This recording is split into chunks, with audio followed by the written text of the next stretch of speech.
34-31 last Friday night. What were your thoughts on that game? Kids definitely played hard. They stepped up in a big-time game, in a big-time environment, being Blanchard's homecoming. They're a perennial 4A powerhouse, and so they came out and they gave what we had. We just needed one more play to get the outcome in our favor, and unfortunately we didn't make that play. But you can't be anything but proud of the effort and the way they came out and kind of represented Shawnee. So you never feel good about a loss. Right. We have a lot of things to correct still as we continue to grow together, but you definitely feel good about the effort and the way that they came out and battled for 4 quarters. Like you said, Blanchard is a perennial 4A state power. They have a very, very good quarterback. They're expected to compete for the state championship again this year. I mean, like you said, you're proud of the way that they played. What are some of the little things that you think y'all needed to do last Friday to kind of put you over the edge?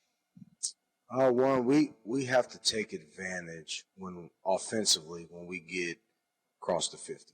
We have a really good field goal kicker in Rhett, and what hurt us Friday night is we had a couple drives where we crossed the 50-yard line and we get ourselves in a position where we can get in field goal range, and then we do something to get us out of, whether we take a sack or we have a penalty or something like that. And those drives that don't finish with touchdowns, now we're a little too far away to finish with field goals. We try one and miss one long one, and we end up throwing an interception down there deep in the red zone on one drive, and we have a drive where we get hit as we throw and it pops in the air and they end up intercepting it. So just things like that, we got to really clean those things up if we want to go compete with the types of programs that we feel like we should compete with, and that's a process as we grow together, and we'll continue to get better at those things, but and it'll come, but we got quite a ways to go.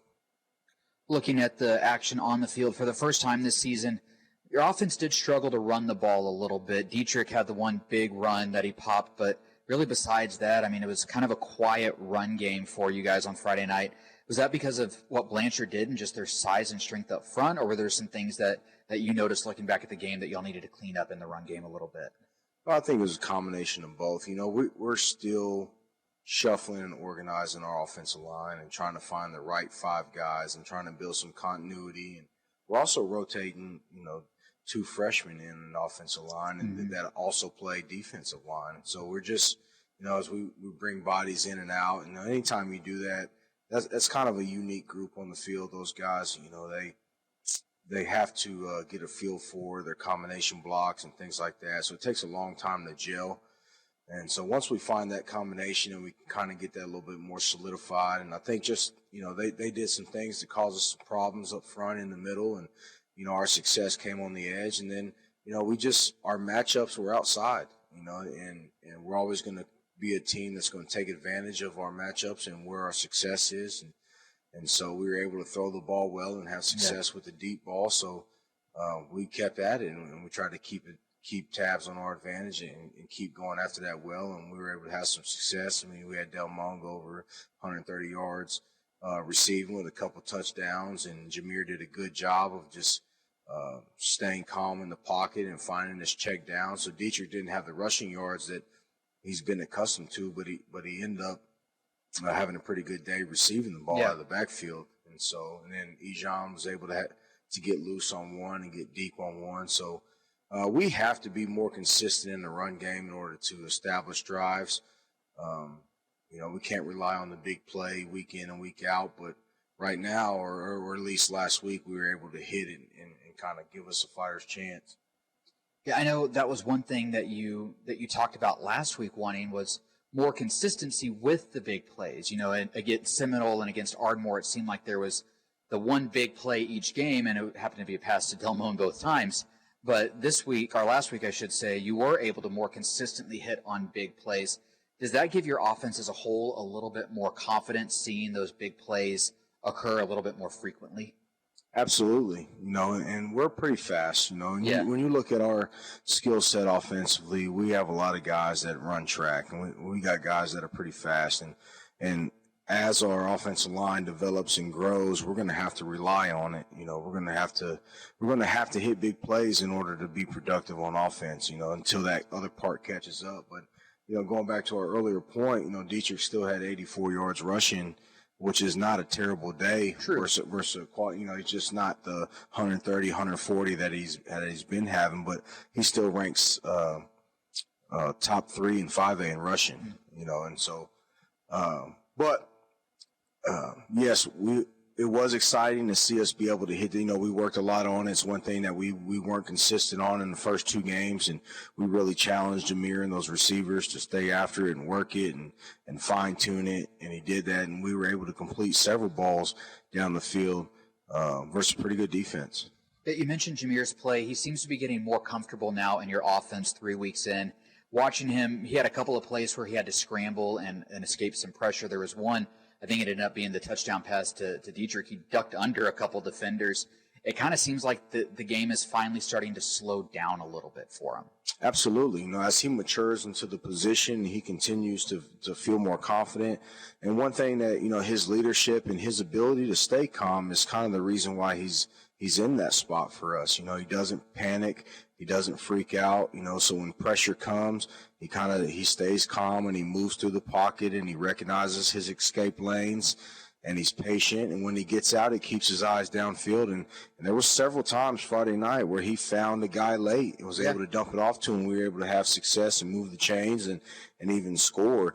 And even the touchdown that got called back, he kind of escaped it and started to run and found Delmone on a scramble drill and hit him. Just unfortunately for us, Keno saw him scrambling, thought he was going to take off running and started to block, which is illegal. But so he's doing a really good job back there, just kind of playing to his strengths and not trying to overdo things.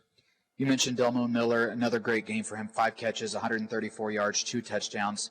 What's his addition to this team, man? I know, everybody on this team is new to you being your first year, but can you tell a difference between the guys that have been there, what he kind of means to them?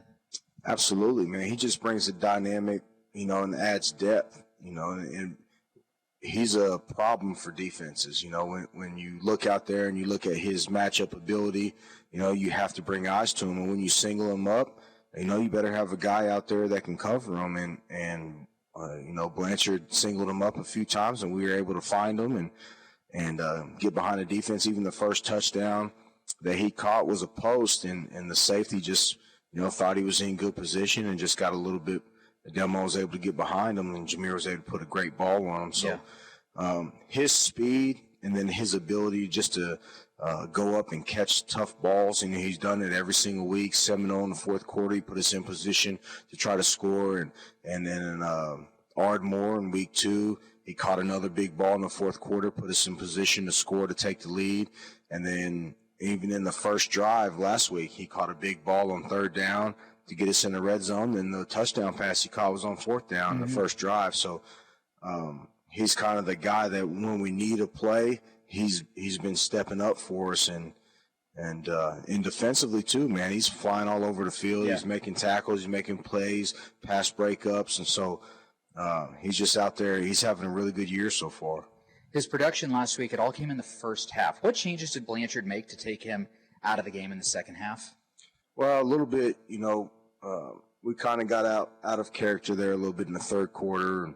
And we had some penalties not go our way and, kind of got flustered a little bit. And a lot of that falls on me. We got to stay calm in those situations. But, they rolled coverage to him, and they started taking a safety and helping over the top on him so he wasn't singled up.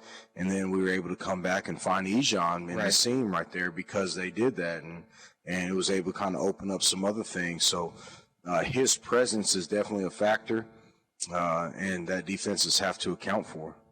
Defensively, for the first time this year, you really faced an explosive passing attack. Blanchard, they put up some good numbers, 285 yards through the air, 4 touchdowns, but outside of the one big touchdown pass they had, it really felt like that your defense made them work for everything, made them go on long drives. How did you feel about the way that your defense played, especially against that passing attack Blanchard has? No, we were excited about it. We've been pretty good defensively, the first couple weeks, and we really like that side of the ball. Those guys they're doing what they're supposed to do. They're flying, they're rallying. And, Friday night, even the big play that they hit, we were in position to make some tackles, and we just didn't make them.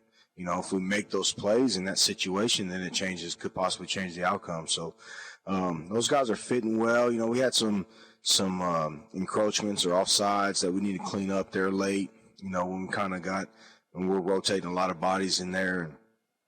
And so, but their effort, man, we had a good game plan, we felt like, and they went and executed well. And against a team like that, how explosive they are, they were able to make some plays on us and take advantage of some matchups that, maybe we had a backup or two in, and then we didn't make some plays when we thought we should have, and they were able to exploit it. So, but we're definitely proud of the effort, and that unit's going to be the reason why we're going to be in some games that maybe people think we shouldn't be, and that's going to help us in the long run. Eventually, we're going to learn how to pull it together and win those games. Yeah, I think you look at a team like Blanchard. I think a lot of teams are going to be happy if they hold Blanchard to just 34 points, because with Cooksey and those receivers that they have, they're going to put up a ton of points this year. Absolutely. Yeah, they will.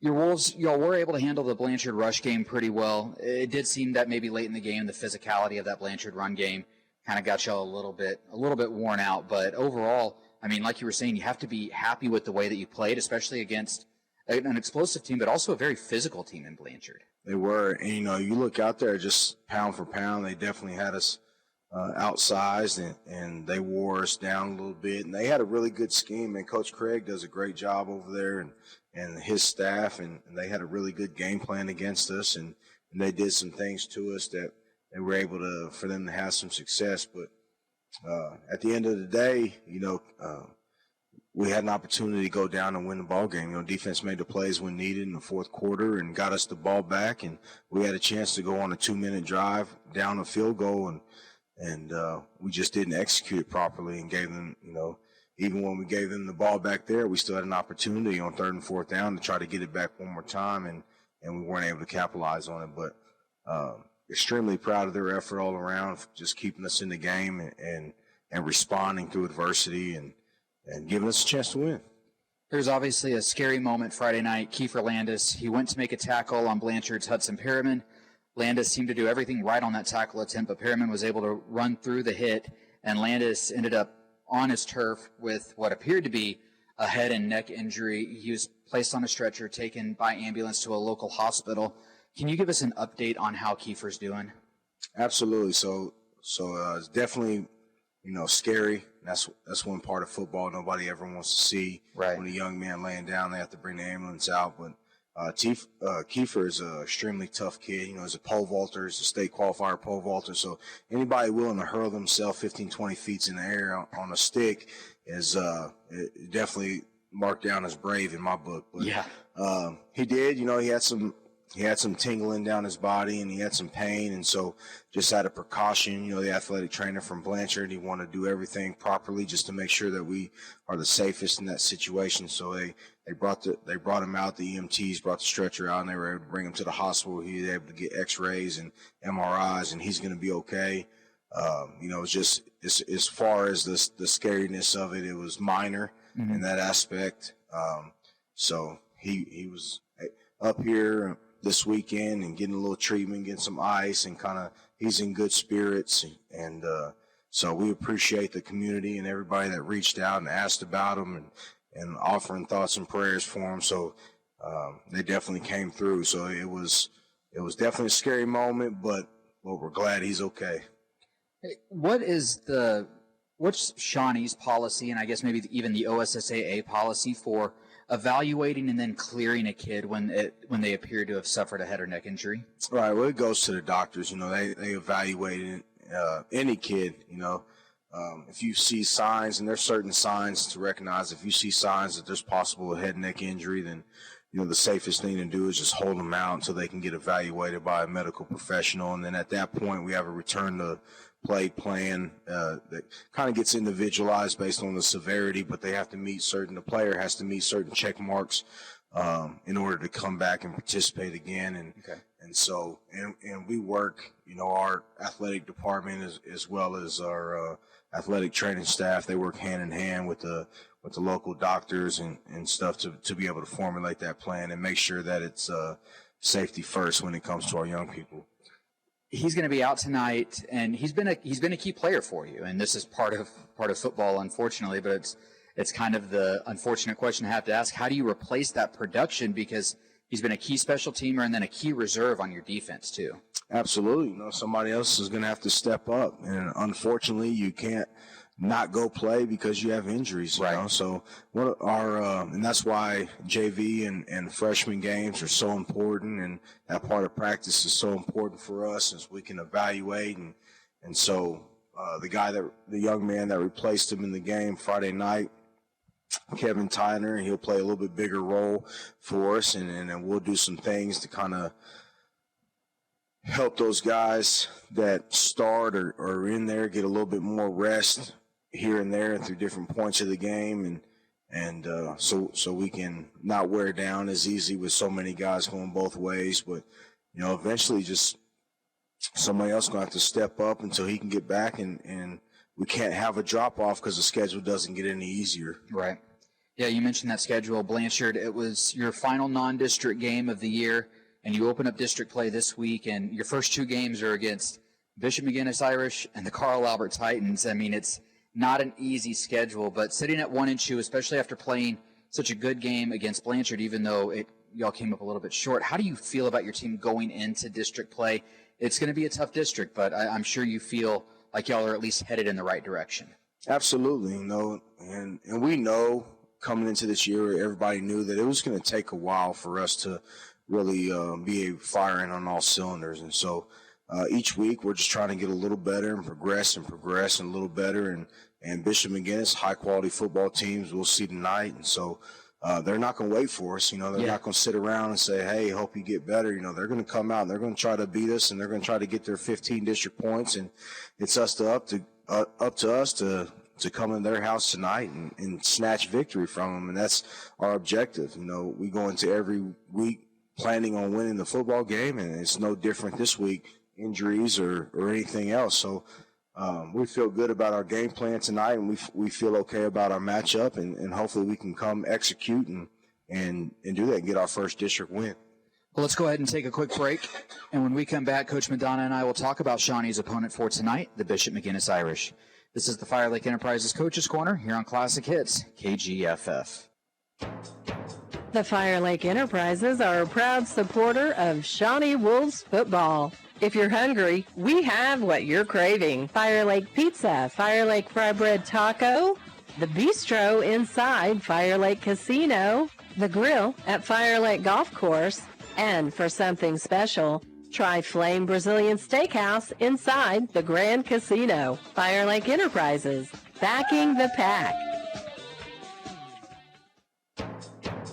The Fire Lake Enterprises are a proud supporter of Shawnee Wolves football. Shopping for groceries? Fire Lake Discount Foods in Shawnee, Tecumseh, or McLeod has everything you need. Fill up the car or truck at the corner store or the Grand Travel Plaza. And when the weather is great, there is no better place to be than Fire Lake Golf Course. Your Fire Lake Enterprises, backing the pack. Welcome back to the Fire Lake Enterprises Coaches Corner here on KGFF. I'm Chris Cox. I'm joined by Shawnee head coach Jason Madonna. And coach, tonight, your Wolves are in Oklahoma City to take on the Bishop McGuinness Irish. McGuinness comes in at 2-1 on the year. What have you seen from this McGuinness team so far this season? Man, well, Bishop McGuinness in general, they're just, hard-nosed, high-quality football players. They're well-coached. Coach Pierce has been doing a great job for a long time. They're always prepared. They very rarely ever beat themselves. And they got good athletes all over the field, just hot, really good-looking football players that don't make a lot of mistakes. And so for us, the challenge is really going to be about us. It's going to be about, can we execute our scheme at a high level, and can we disrupt what they like to do, and can we go make the big plays enough to put ourselves in position at the end to win. And so we feel good about that. We feel good about the matchup here and our ability to do so, and now it's time to go execute that. The Irish had a bye last week. What are some of the extra challenges in taking on a team that's coming off a bye? Well, first and foremost, they're going to be rested. You would hope that they would be rusty, but I just don't think that's going to be the case. And then they get a couple extra weeks to prepare for you. They get to watch the live stream and kind of make some notes and take a look at us in person and see what we're about. So, and this is the first district game, so they're going to be focused and because every district win is super important. So it's a little bit of a challenge. They had a head start on the game plan. Then we play on Thursday night, so that gives us one less day to prepare to get ready for them. So especially after a hard-fought game like we had last week at Blanchard. So it prevents a few challenges for us just in that manner. But, we feel like we've had a good week of practice and we're ready tonight. You mentioned McGuinness. They're always going to be a good, disciplined team, but this year they do seem to be a little bit younger and maybe a little bit more inexperienced. Have you seen that as well? Yes, yeah. They when you look down their roster, they're playing a lot of sophomores and some juniors, and they're not quite. And I don't mean this in any way disrespectful, but they don't have that big time D1 running back that they've had in years past. Right. As of right now, they have a really good player, J.P. Spanier, who's number 7. You'll see him all over the field. He's kind of a jack of all trades. They'll throw it to him, hand it off to him, and he's super fast, man. So we're going to have to really make an effort to corral him and not let him get loose. And then the quarterback's an absolute monster back there, 6'1", 193, and just a big physical body. So we got a lot of challenges for us tonight. Their defensive line is big and physical to match up with our offensive line. So they present a lot of challenges for us, but we're going to go see if we can out-execute them and outperform them. You mentioned their quarterback, Damon Cochran. He's a very athletic quarterback. He actually looks, in a little bit of the film that I've watched, looks more dangerous when a play breaks down and he has to move around than maybe when he's kept in the pocket. Is that something you want to do tonight, try to keep him in the pocket? Yeah, well, definitely. We don't want him to get loose and make those ad-lib plays. And then we also want him to feel pressure. You never want somebody to sit back there and feel comfortable and make them feel like it's 7-on-7. We always want him to be nervous about the rush or the blitz. And so our defensive line is going to have to go win some matchups and make him slide around the pocket and feel comfortable. Then when he does try to escape, we got to have somebody ready there to rally and make a tackle and keep him from making those spectacular plays. But Bishop Kelly was able to do that last week and hold them down a little bit. And so hopefully we can execute on that same level. That defense that McGuinness runs, it's a 4-3 base defense, a lot of speed on the outside. It kind of seems like outside of that Kelly game, the first 2 weeks, it's been a lot of bend but don't break. They're giving up some yards, but they're not letting teams get into the end zone. Right, and I've faced them in previous years at different schools, and it's just, man, they are just so tough. Man, they always have a great scheme, and they're always well prepared, and they're going to do a great job of trying to take away what we do best. So we're going to have to go to our second and third option sometime. We feel like we have a game plan that can put them into some unfortunate situations for them and give us an advantage, and we're going to have to go out, execute them. Then when they make their adjustments, we're going to have to make our adjustments and see if we can't keep it rolling. But one thing that they do is they try not to give up the big play. You're absolutely right. They bend and don't break, and they try to make you drive because they know in high school a lot of times, offenses hurt themselves more than defenses hurt them. So that's going to be their plan. But for us, we're going to need the big play. So it's going to be kind of whose philosophy can win out. McGuinness, you mentioned they're one of those programs that always seems to play sound fundamental football. It doesn't matter if it's 2023, 2013, 2003. They're always going to be the same kind of team. How much extra have y'all talked this week about playing sound football, not making those mental mistakes, and not turning the ball over? Well, I don't know that we've talked any extra about it because that's always the message. The biggest thing in high school football is you got to go out and not beat yourself. And unfortunately, that happens more than it should. It's almost like you don't win games, you just don't lose them sometimes, especially when you got even matchups. And so we preach all the time about being smart, making good decisions, and executing at a high level. And so that message stays true, especially an opponent like this, just execute what we're supposed to do and take care of our responsibility on each and every play and put ourselves in a position to have success. All right, Coach. Well, thank you very much and good luck tonight. Awesome. Thank you. Go Wolves. This has been the Fire Lake Enterprises Coach's Corner. Don't go anywhere. When I come back, I'll have your countdown to kickoff as the Shawnee Wolves get set to open district play against the Bishop McGuinness Irish.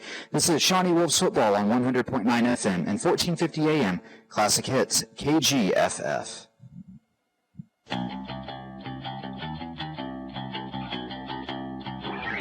KGFF Radio, in cooperation with the Oklahoma Secondary Schools Activities Association and the Shawnee High School Athletic Department, present Shawnee Wolves football. Shawnee touchdown! Shawnee touchdown! Touchdown! Shawnee!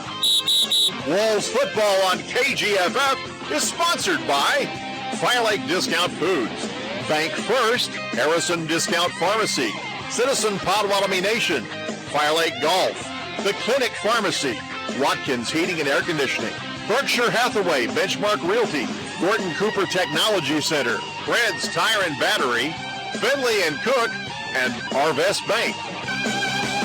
And now Shawnee Wolves football is on the air. After going 1-2 in the non-district portion of the schedule, the Wolves now reset and go into the district portion of this 2023 season as they look to start this district season off right and get a road win over an always tough Bishop McGuinness Irish team. Hello, everyone, and welcome inside the Sovereign Bank broadcast booth here at Pribble Stadium on the campus of Bishop McGuinness Catholic High School in Oklahoma City. I'm Chris Cox, and I'm joined by my broadcast partner, Landon Green.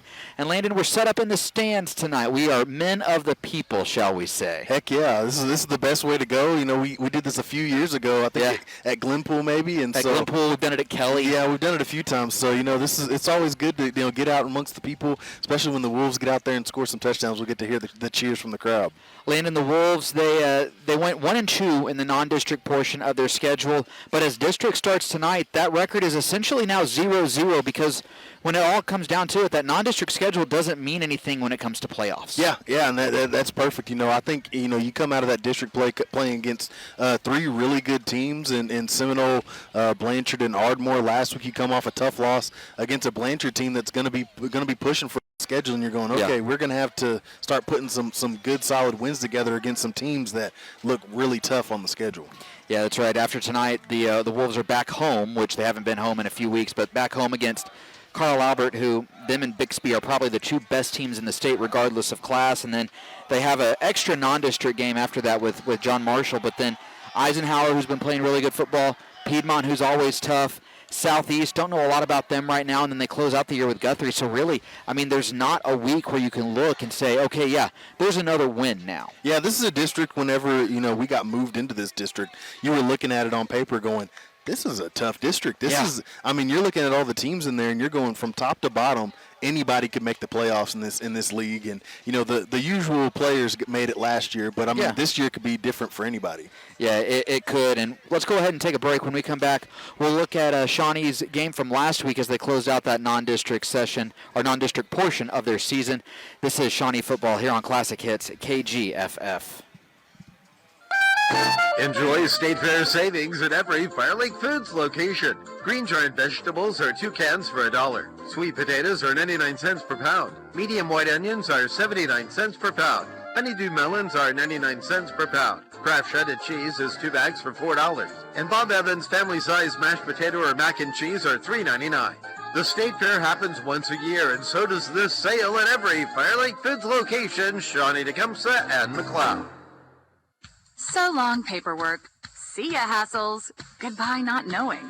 When you're ready for a modern mortgage experience, say hello to the Arvest Home for Me app.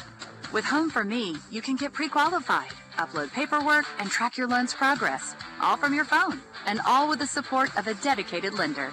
Home for Me simplifies the mortgage process, and it's only from Arvest Bank. Goodbye, limits. Hello, possibilities. Arvest Bank.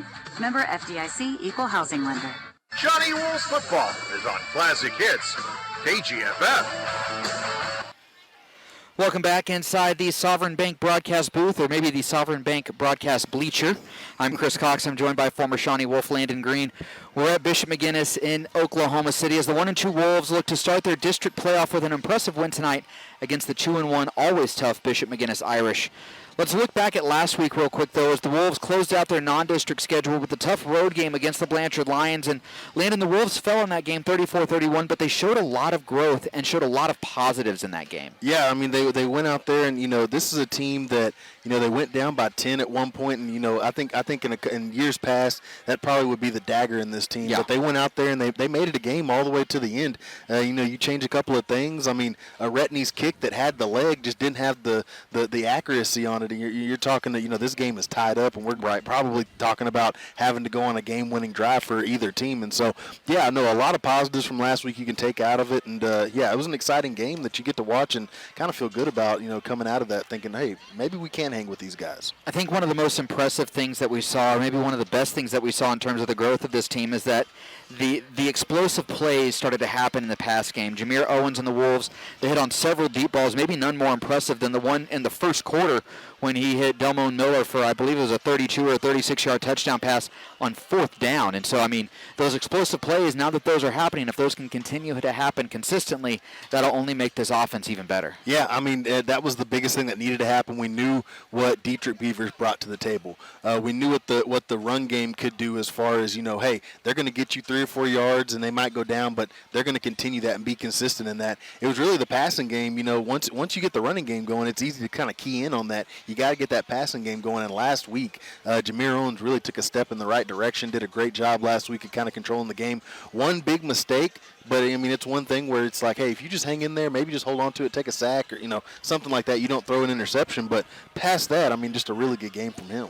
Yeah, I think the one thing, too, that we really saw last week with him was we saw the game start to slow down, and that's something that I brought up with Coach Madonna during the Coach's Corner, and he agreed. It's one of those things where he's getting a better grasp of the offense, so he's not having to think quite as much, and he's just able to play, and it's starting to slow down for him. Yeah, and that was the biggest thing, get your feet underneath you, just try to get that. You looked at the Seminole game, it seemed like he really wanted to get the ball out as quickly as possible. He's kind of rushing the passes. Yeah. You look at the Ardmore game, and there were some good things, some highlights there, but still, maybe he was trying to get out of the pocket too early, or he was trying to throw the ball before the receiver made his break, or he would just make a read. There was miscommunication out there. Last week, you could see that there was a lot of work put into practice that week going into that game against Blanchard, where you're throwing the ball to your guys, you're talking to your guys before they go out there, and everybody just kind of seemed like they were on the same page. And like I say, you saw him take that correct step, and of course the game slowed down for him. Now, for the first time this year, the running game did struggle a bit. They finished with 94 yards on the ground as a team, but over half of those came on one 49-yard run by Dietrich Beavers. The Wolves, I think they need to find a little bit more balance tonight because that run game, like I said, against Blanchard, it wasn't there consistently last week. Yeah, I think, one thing that worked for them against Ardmore and worked for them against Seminole is that they had good fits. They did a great job taking the right step, getting where they needed to, and the defensive lines from both of those teams didn't really get much push. Mm-hmm. Blanchard last week, that was their whole thing. Hey, defensive line, you get push, you disrupt, let the linebackers get into the backfield and make some things happen, and that's what happened. You're talking about, hey, you get a good fit, but hey, if you get pushed 3 yards into the backfield, that's going to be bad news for your running game. Yeah, now one thing, though, that I did like, even though the running game was struggling to pick up yards, Coach Madonna never abandoned the run game. And part of that was because of the score. The Wolves' offense and defense, for that matter, were able to keep the game close. But, I think a lot of times when a coach, especially a coach that has, a lot of big pass plays in his arsenal like Coach Madonna does, I think a lot of times they see, the run game's not really working, well, let's just scrap it and throw the ball all around. He didn't do that, and I think that, even though the run game was only picking up maybe 2 or 3 yards a carry, it at least kept the Blanchard defense honest enough. Yeah, and that's something where, you trust your backs in the backfield. You trust Jameer Owens back there. You trust Dietrich Beavers. You trust Keno Citizen maybe coming on a motion from the edges and or from the boundary. And you trust those guys to make the plays in the backfield and make something happen. But also, yeah, I mean, you got to control the clock somehow. You know, especially with a team like this that's still learning how to win. You know, you got to control the clock a little bit. And so, yeah, you can't just start throwing the ball and start forgetting, hey, we do have a pretty good run game if we can execute. Now, defensively, the Wolves, they got their first taste of a true big passing attack last week. Seminole, they threw the ball some and were able to make some plays in the pass game, but they're not a pass-first team. Ardmore, they run the triple option. They're not going to pass unless they absolutely have to. But Blanchard, with their quarterback, Carson Cooksey, they threw the ball around a lot last week, and they had some success, 285 yards, 4 touchdowns for them. But the Wolves secondary, for the most part, they held up pretty well. They made Blanchard drive. Blanchard hit on the one big pass play for a touchdown, but otherwise Blanchard was having to go on longer drives and wasn't hitting on those big plays. Yeah, they did a great job of containing them. I mean, that Blanchard team, you look at there, you see all the play calls that were made. You see all the routes that were run from the receivers, all the everything happening in the backfield, and you really look at the game and go, it could have been a lot worse than it was. The Wolves went out there and they executed well. Like you said, that one play where they kind of went back to it 2 times in a row and found their guy kind of deep in the end zone. That one play was tough, but past that, I mean, yeah, they executed really well. They came out and they played their brand of ball. Yeah, they really did. And you'll look and say, okay, well, Blanchard still scored 34 points. Well, for a lot of teams, I think that's going to be good if they're able to hold Blanchard to 34 points, because that is an offense. They scored 61 in week 1. Against Noble, so it's a team that can put up a lot of points and put up a lot of points really quick. Yeah, and not only that, but you scored 31 points on them. I mean, you scored 31 points, so yeah, you hold them to 34, and you score 31 yourself. I mean, you scored 31 on most nights. You're coming out of there with the win. You're just playing against a really great offensive team in Blanchard last week.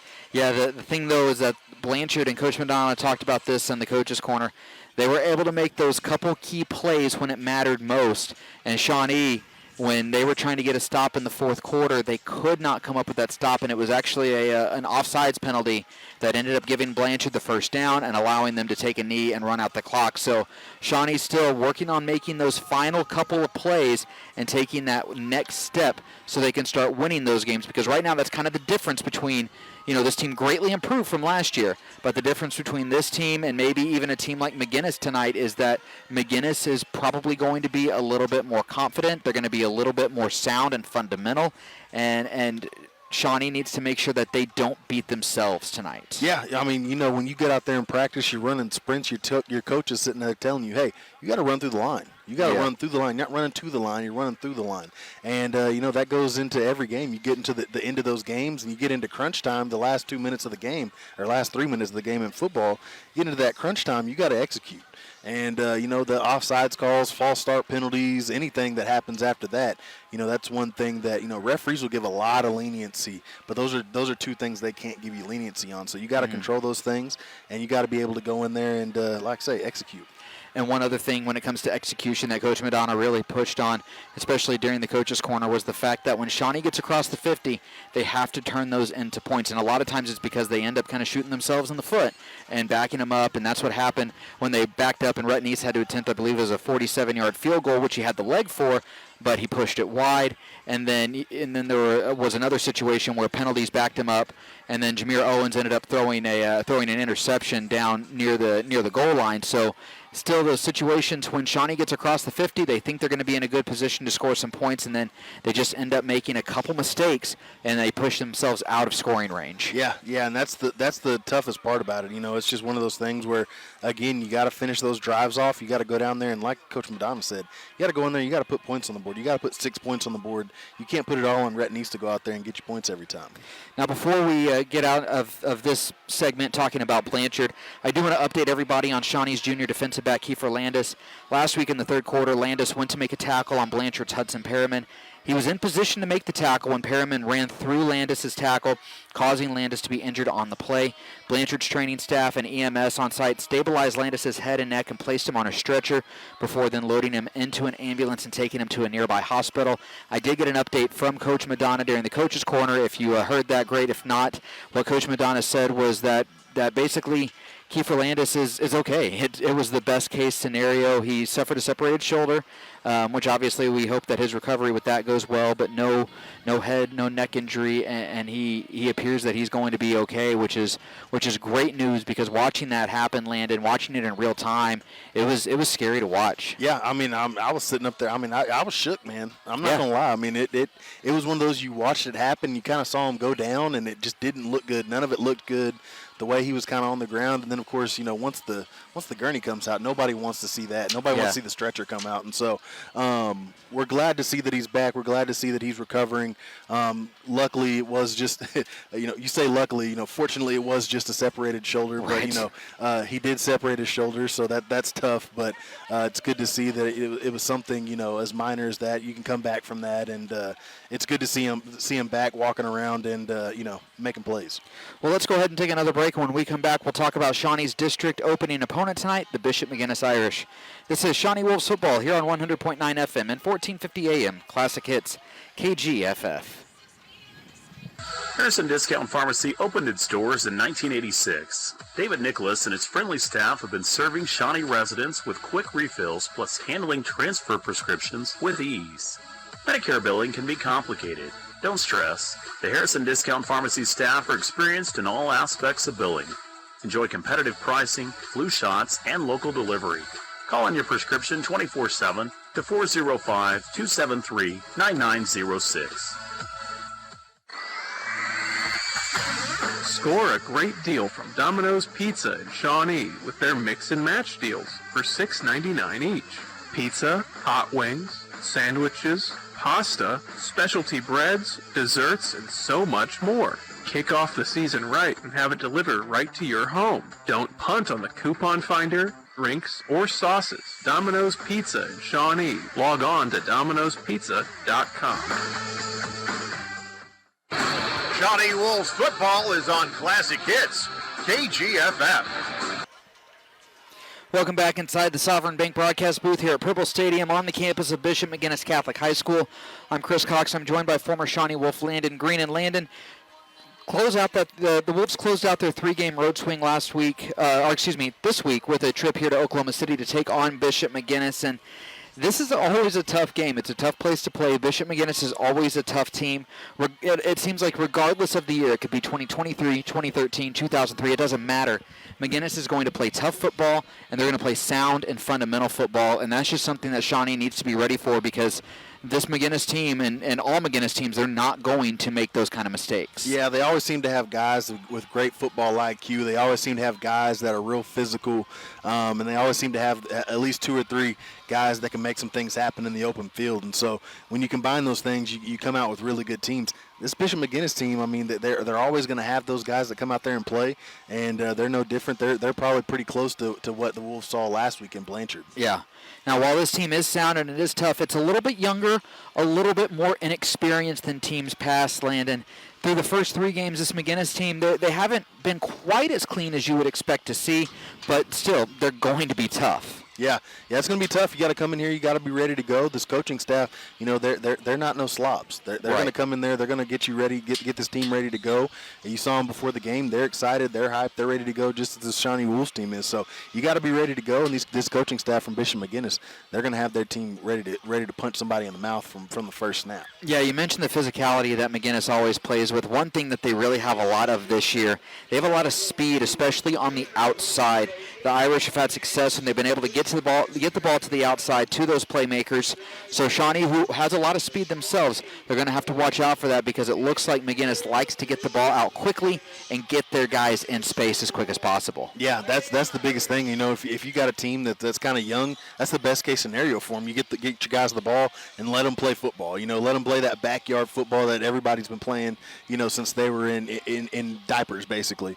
So that's what McGuinness is going to go out there and try to do. Shawnee's going to have to really watch it out there, get out on that edge, contain the edge, and let the rest of those guys kind of fly in and fly around the ball.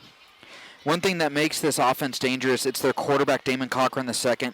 He's a good athlete, and honestly, Landon, he's probably better, and we'll talk a little bit more about this in a second. We're about to have the national anthem, so let's go ahead and take a break. This is Shawnee football here on KGFF. Whether buying or selling, you can count on Berkshire Hathaway Home Services Benchmark Realty to be your real estate advisor, negotiator, and trusted professional for all your real estate needs. We believe every client deserves a knowledgeable, well-trained agent to represent them. Our goal is to ensure our clients a stress-free experience. Need advice about real estate? Call Berkshire Hathaway Home Services Benchmark Realty at 275-8182 or 598-2126. Please visit our website at bhhsbenchmark.com. Citizen Potawatomi Nation's Cultural Heritage Center, located near Shawnee, Oklahoma, features 11 immersive galleries with digital and interactive exhibits. Visitors learn about the tribe's history from origin stories to modern day and gain an understanding of Citizen Potawatomi oral traditions and lifeways. Admission is always free. Open weekdays 8 a.m. to 5 p.m. and Saturdays 10 to 3. Visit the Cultural Heritage Center on the web at PotawatomiHeritage.com and on Facebook. Shawnee Wolves football is on Classic Hits, KGFF.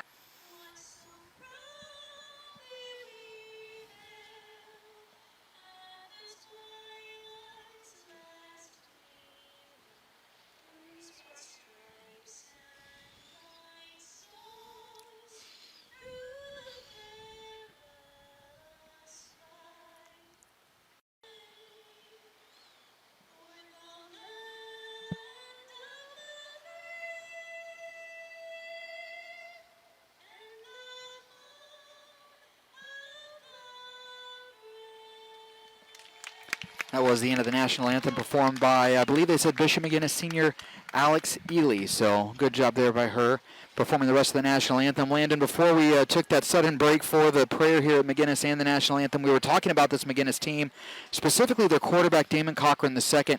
He's a really good athlete, and he's one of those quarterbacks, Landon, that he's better, honestly, when a play breaks down and he's able to kind of use his athleticism, move, and then find those guys that are really good athletes on the edge, find them scrambling around as well. They run the scramble drill really, really well, but he has shown that he struggles a bit when he has to stay in the pocket. So it kind of sounds odd to say, but I think you want to keep Cochran in the pocket as much as possible tonight. Yeah, absolutely. Keep him in there, and you know, when you got a guy like that, he wants to get out of the pocket. You know, it's not even a case of, hey, you know, when the pocket breaks down, he's going to get out of it. No, he wants out of there. He's trying his best to get out of the pocket. So if you can contain him in there, even bring some inside blitzes to keep him in there, you know, you're talking about, you know, especially with the linebacking core that Shawnee has, you can make some things happen in that defensive backfield.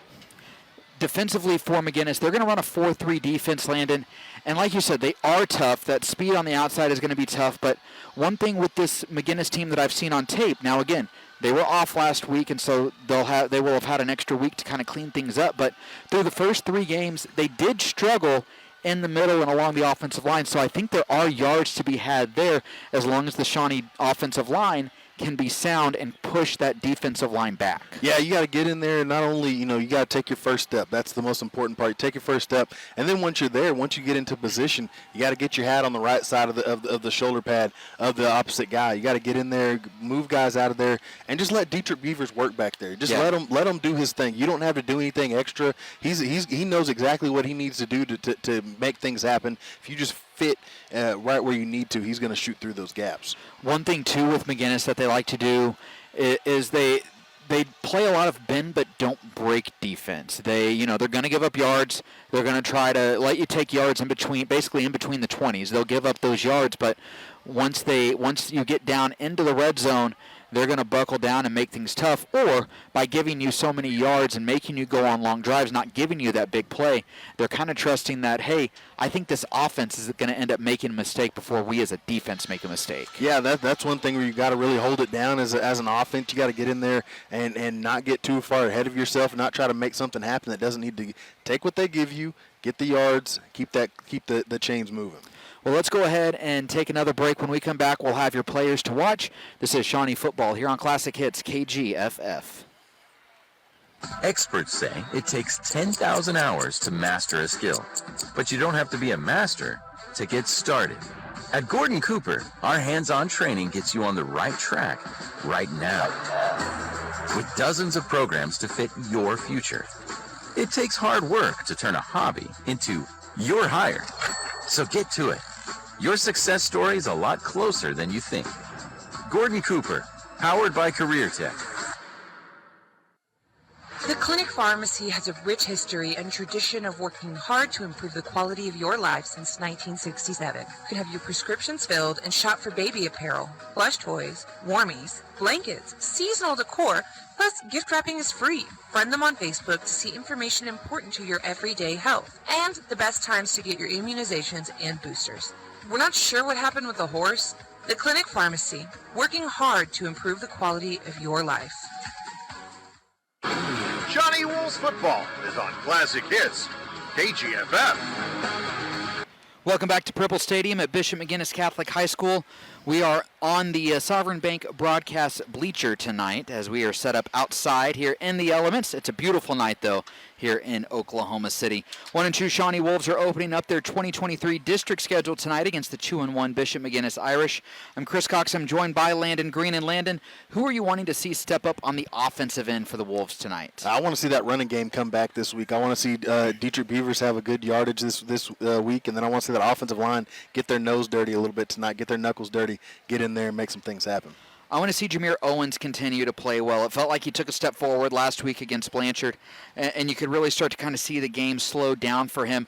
The big play, it's going to be hard to come by tonight just based off the defense that McGuinness plays, so I want to see him play good, sound football, take care of the ball, and just pretty much take what the defense gives them. Yeah, this team's going to go as far as Jameer goes. I mean, he's a guy that does a lot for you, does a lot for you on the offensive side, and if he can do good, this team's going to do good. Landon, who do you want to see step up on the defensive end? I want to see that defensive line this week. They took a step back, I think, last week, kind of got pushed around by that Blanchard front O-line. If they can come out here and play well tonight, that defensive line can make some things happen and create some space for those linebackers. I want to watch the secondary tonight. This McGuinness team has a lot of speed. We talked about it. So I think the Wolves DBs, who play a lot of man-to-man coverage, they're going to be tested tonight, and they'll need to be at the top of their game to stick with these fast and hard-nosed wide receivers that McGuinness has. Yeah, a big test tonight for that secondary. They're going to have to go out there, and they're going to have to play some ball tonight. Bishop McGuinness is going to do everything they can to make it tough on them. Well, let's go ahead and take one more break. When we come back, Landon and I will have your starting lineups and your injury report. This is Shawnee Football here on Classic Hits, KGFF. Tip number 1 is to relax and have fun. Fire Lake Golf Course is the perfect place to soak up the outdoors with friends and family. Golf is a great way to challenge yourself, no matter your age. There's no better feeling than when you hit a great shot or sink a long putt. Relax, have fun, and keep your eye on the ball at Fire Lake Golf Course. Book a tee time. Call 405-275-4471.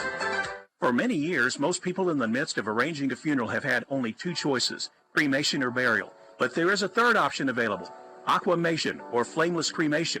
McEllier and Owens Funeral Group offers this environmentally friendly, less costly alternative to traditional cremation or burial. Mike McEllier or Robert Owens would be glad to discuss this water-based, sustainable method of final disposition with you. Call McEllier and Owens today at 405-695-5006 or stop by 5106 North Harrison in Shawnee. Shawnee Wolves football is on Classic Hits, KGFF. Welcome back inside the Sovereign Bank broadcast booth here at Purple Stadium in Oklahoma City. I'm Chris Cox, and tonight the Shawnee Wolves look to get their first district win of the year and upset the Bishop McGuinness Irish. Quickly, let's run through your injury report. The Wolves without two key players tonight. Kiefer Landis, who we talked about, he suffered a separated shoulder last week at Blanchard. He's going to miss at least the next 2 weeks, Landon. Hopefully not any more than that, but it was separated shoulder. You never know. And then the Wolves also again tonight without Dace Shaw. He played one play in that opener against Seminole. He got hurt in the week of practice leading up to the Seminole game. It's a sprained ankle, and those are just tricky, Landon. Yeah, especially at that position, you make a lot of cuts, and that's one injury that makes it tough to make those big cuts you got to make. Let's go ahead now and run through the starting lineups really quick here. First off for the Shawnee offense at left tackle, number 75, Warrior Squire. At left guard, number 76, Chufy Walden. At center, number 62, Harvey Villa. At right guard, freshman number 63, Brody Oliver. At right tackle, sophomore number 78, Jaquan Evans. At slot receiver, junior number 1, Ejon Thomas. At wide receiver, senior number 8, LaRon Thomas. At wide receiver, senior number 9, Delmone Miller. At running back, junior number 20, Dietrich Beavers, and at fullback, senior number 25, Quentin Trapp. At quarterback for the Wolves is junior number 3, Jameer Owens. Landon quickly with the Shawnee projected defensive starters. At defensive end, number 75, Logan Skelton. At defensive tackle, number 76, Chufy Walden. At defensive end, number 80, Demario Joyner. At outside linebacker, number 11, Toby Gray. At inside linebacker, number 10, Ryan High. At the other inside linebacker, number 40, Jason Hare. At the outside linebacker, number 23, Lance Williams. At corner, number 5, Xavier Scott. At the other corner, number 20, Dietrich Beavers. At free safety, number 1, Ejon Thomas. And at strong safety, number 9, Delmo Miller. Handling the kicking duties tonight for Shawnee is number 31, junior Rhett Neese, and handling the punting duties is junior number 23, Lance Williams. Landon, before we get going here, what's better than listening to Shawnee football here on KGFF? That's a good question, Chris. I don't know. I almost gave it away. It's eating Domino's Pizza while you listen to Shawnee football here on KGFF. And right now you can enjoy 20% off your Domino's order by using the code 1126. That's 1126 for 20% off your entire Domino's order at Domino's.com. As we get set to get underway here from Purple Stadium on the campus of Bishop McGuinness Catholic High School, it will be Shawnee kicking off today. They are kicking off from our left to right. Shawnee wearing their road whites tonight. White jerseys, white pants, white helmets, blue numbers, blue trim. McGuinness in their black jerseys tonight. White helmets with a green four-leaf clover on the side, green numbers as well for the Irish with some white trim.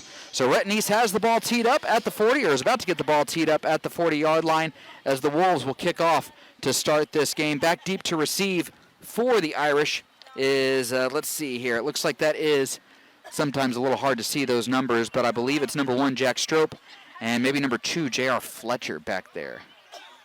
Kind of tough to see. Actually, I think that's number 1, Jack Strope, and number 7, John Paul Spanier. Back deep to receive. Spanier, a lot of speed. So that'll be a guy to watch out for.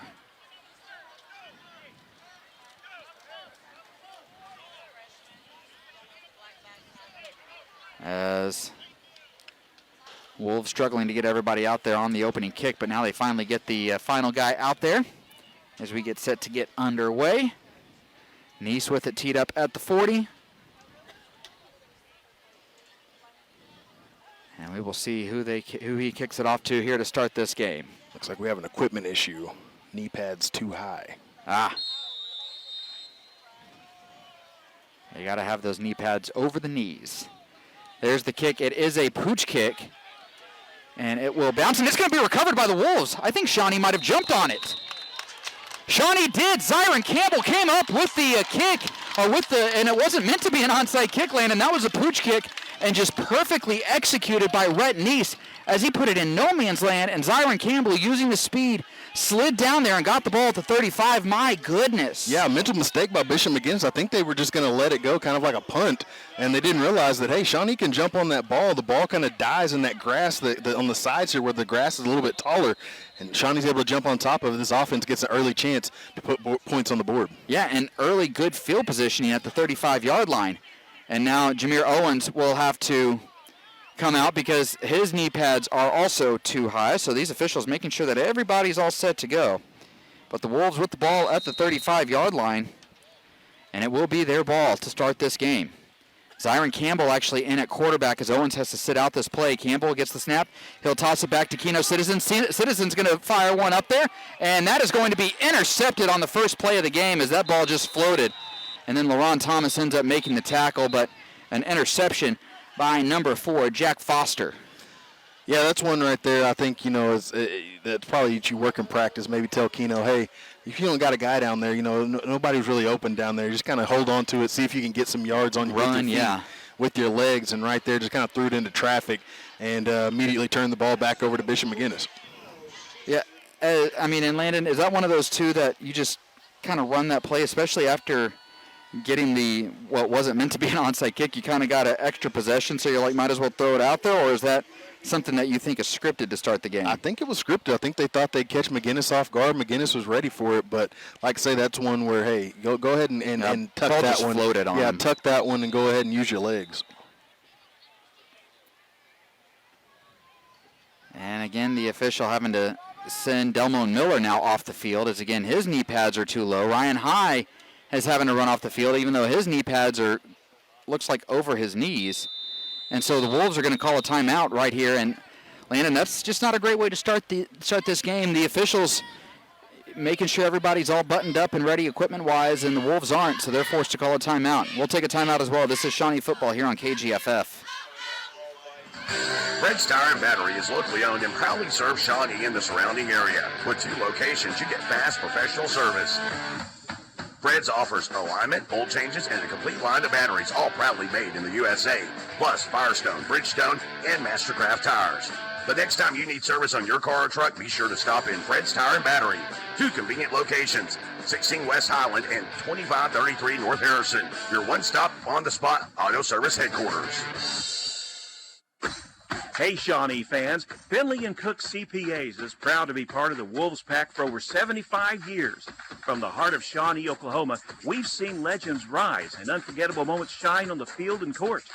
As our Wolves tackle, dribble, and score, remember, just like Shawnee's spirit, our commitment to our community and Wolves never wavers. Go Wolves! Proudly supported by Finley & Cook, serving Shawnee's numbers, nurturing Shawnee's dreams. Shawnee Wolves football is on Classic Hits, KGFF.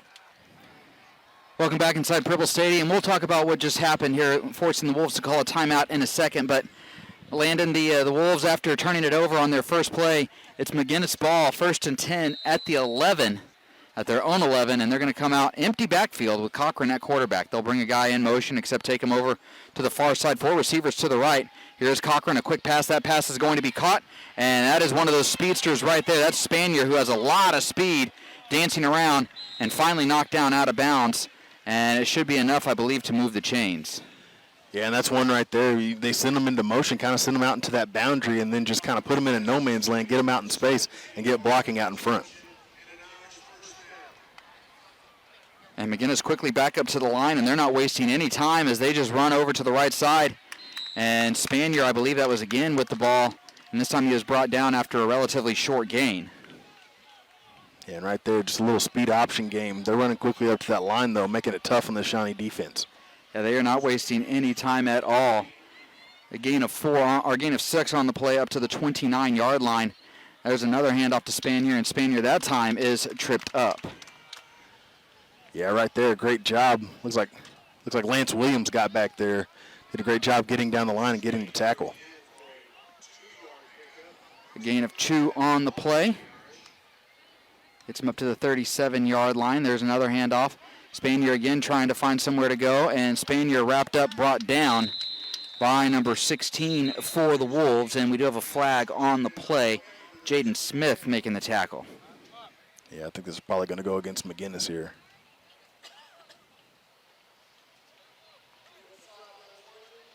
Oh, no. A sideline warning on Shawnee was the call.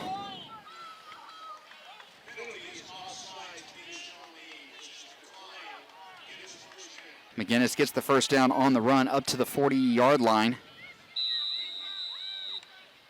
So 1st and 10 for McGuinness at the 40.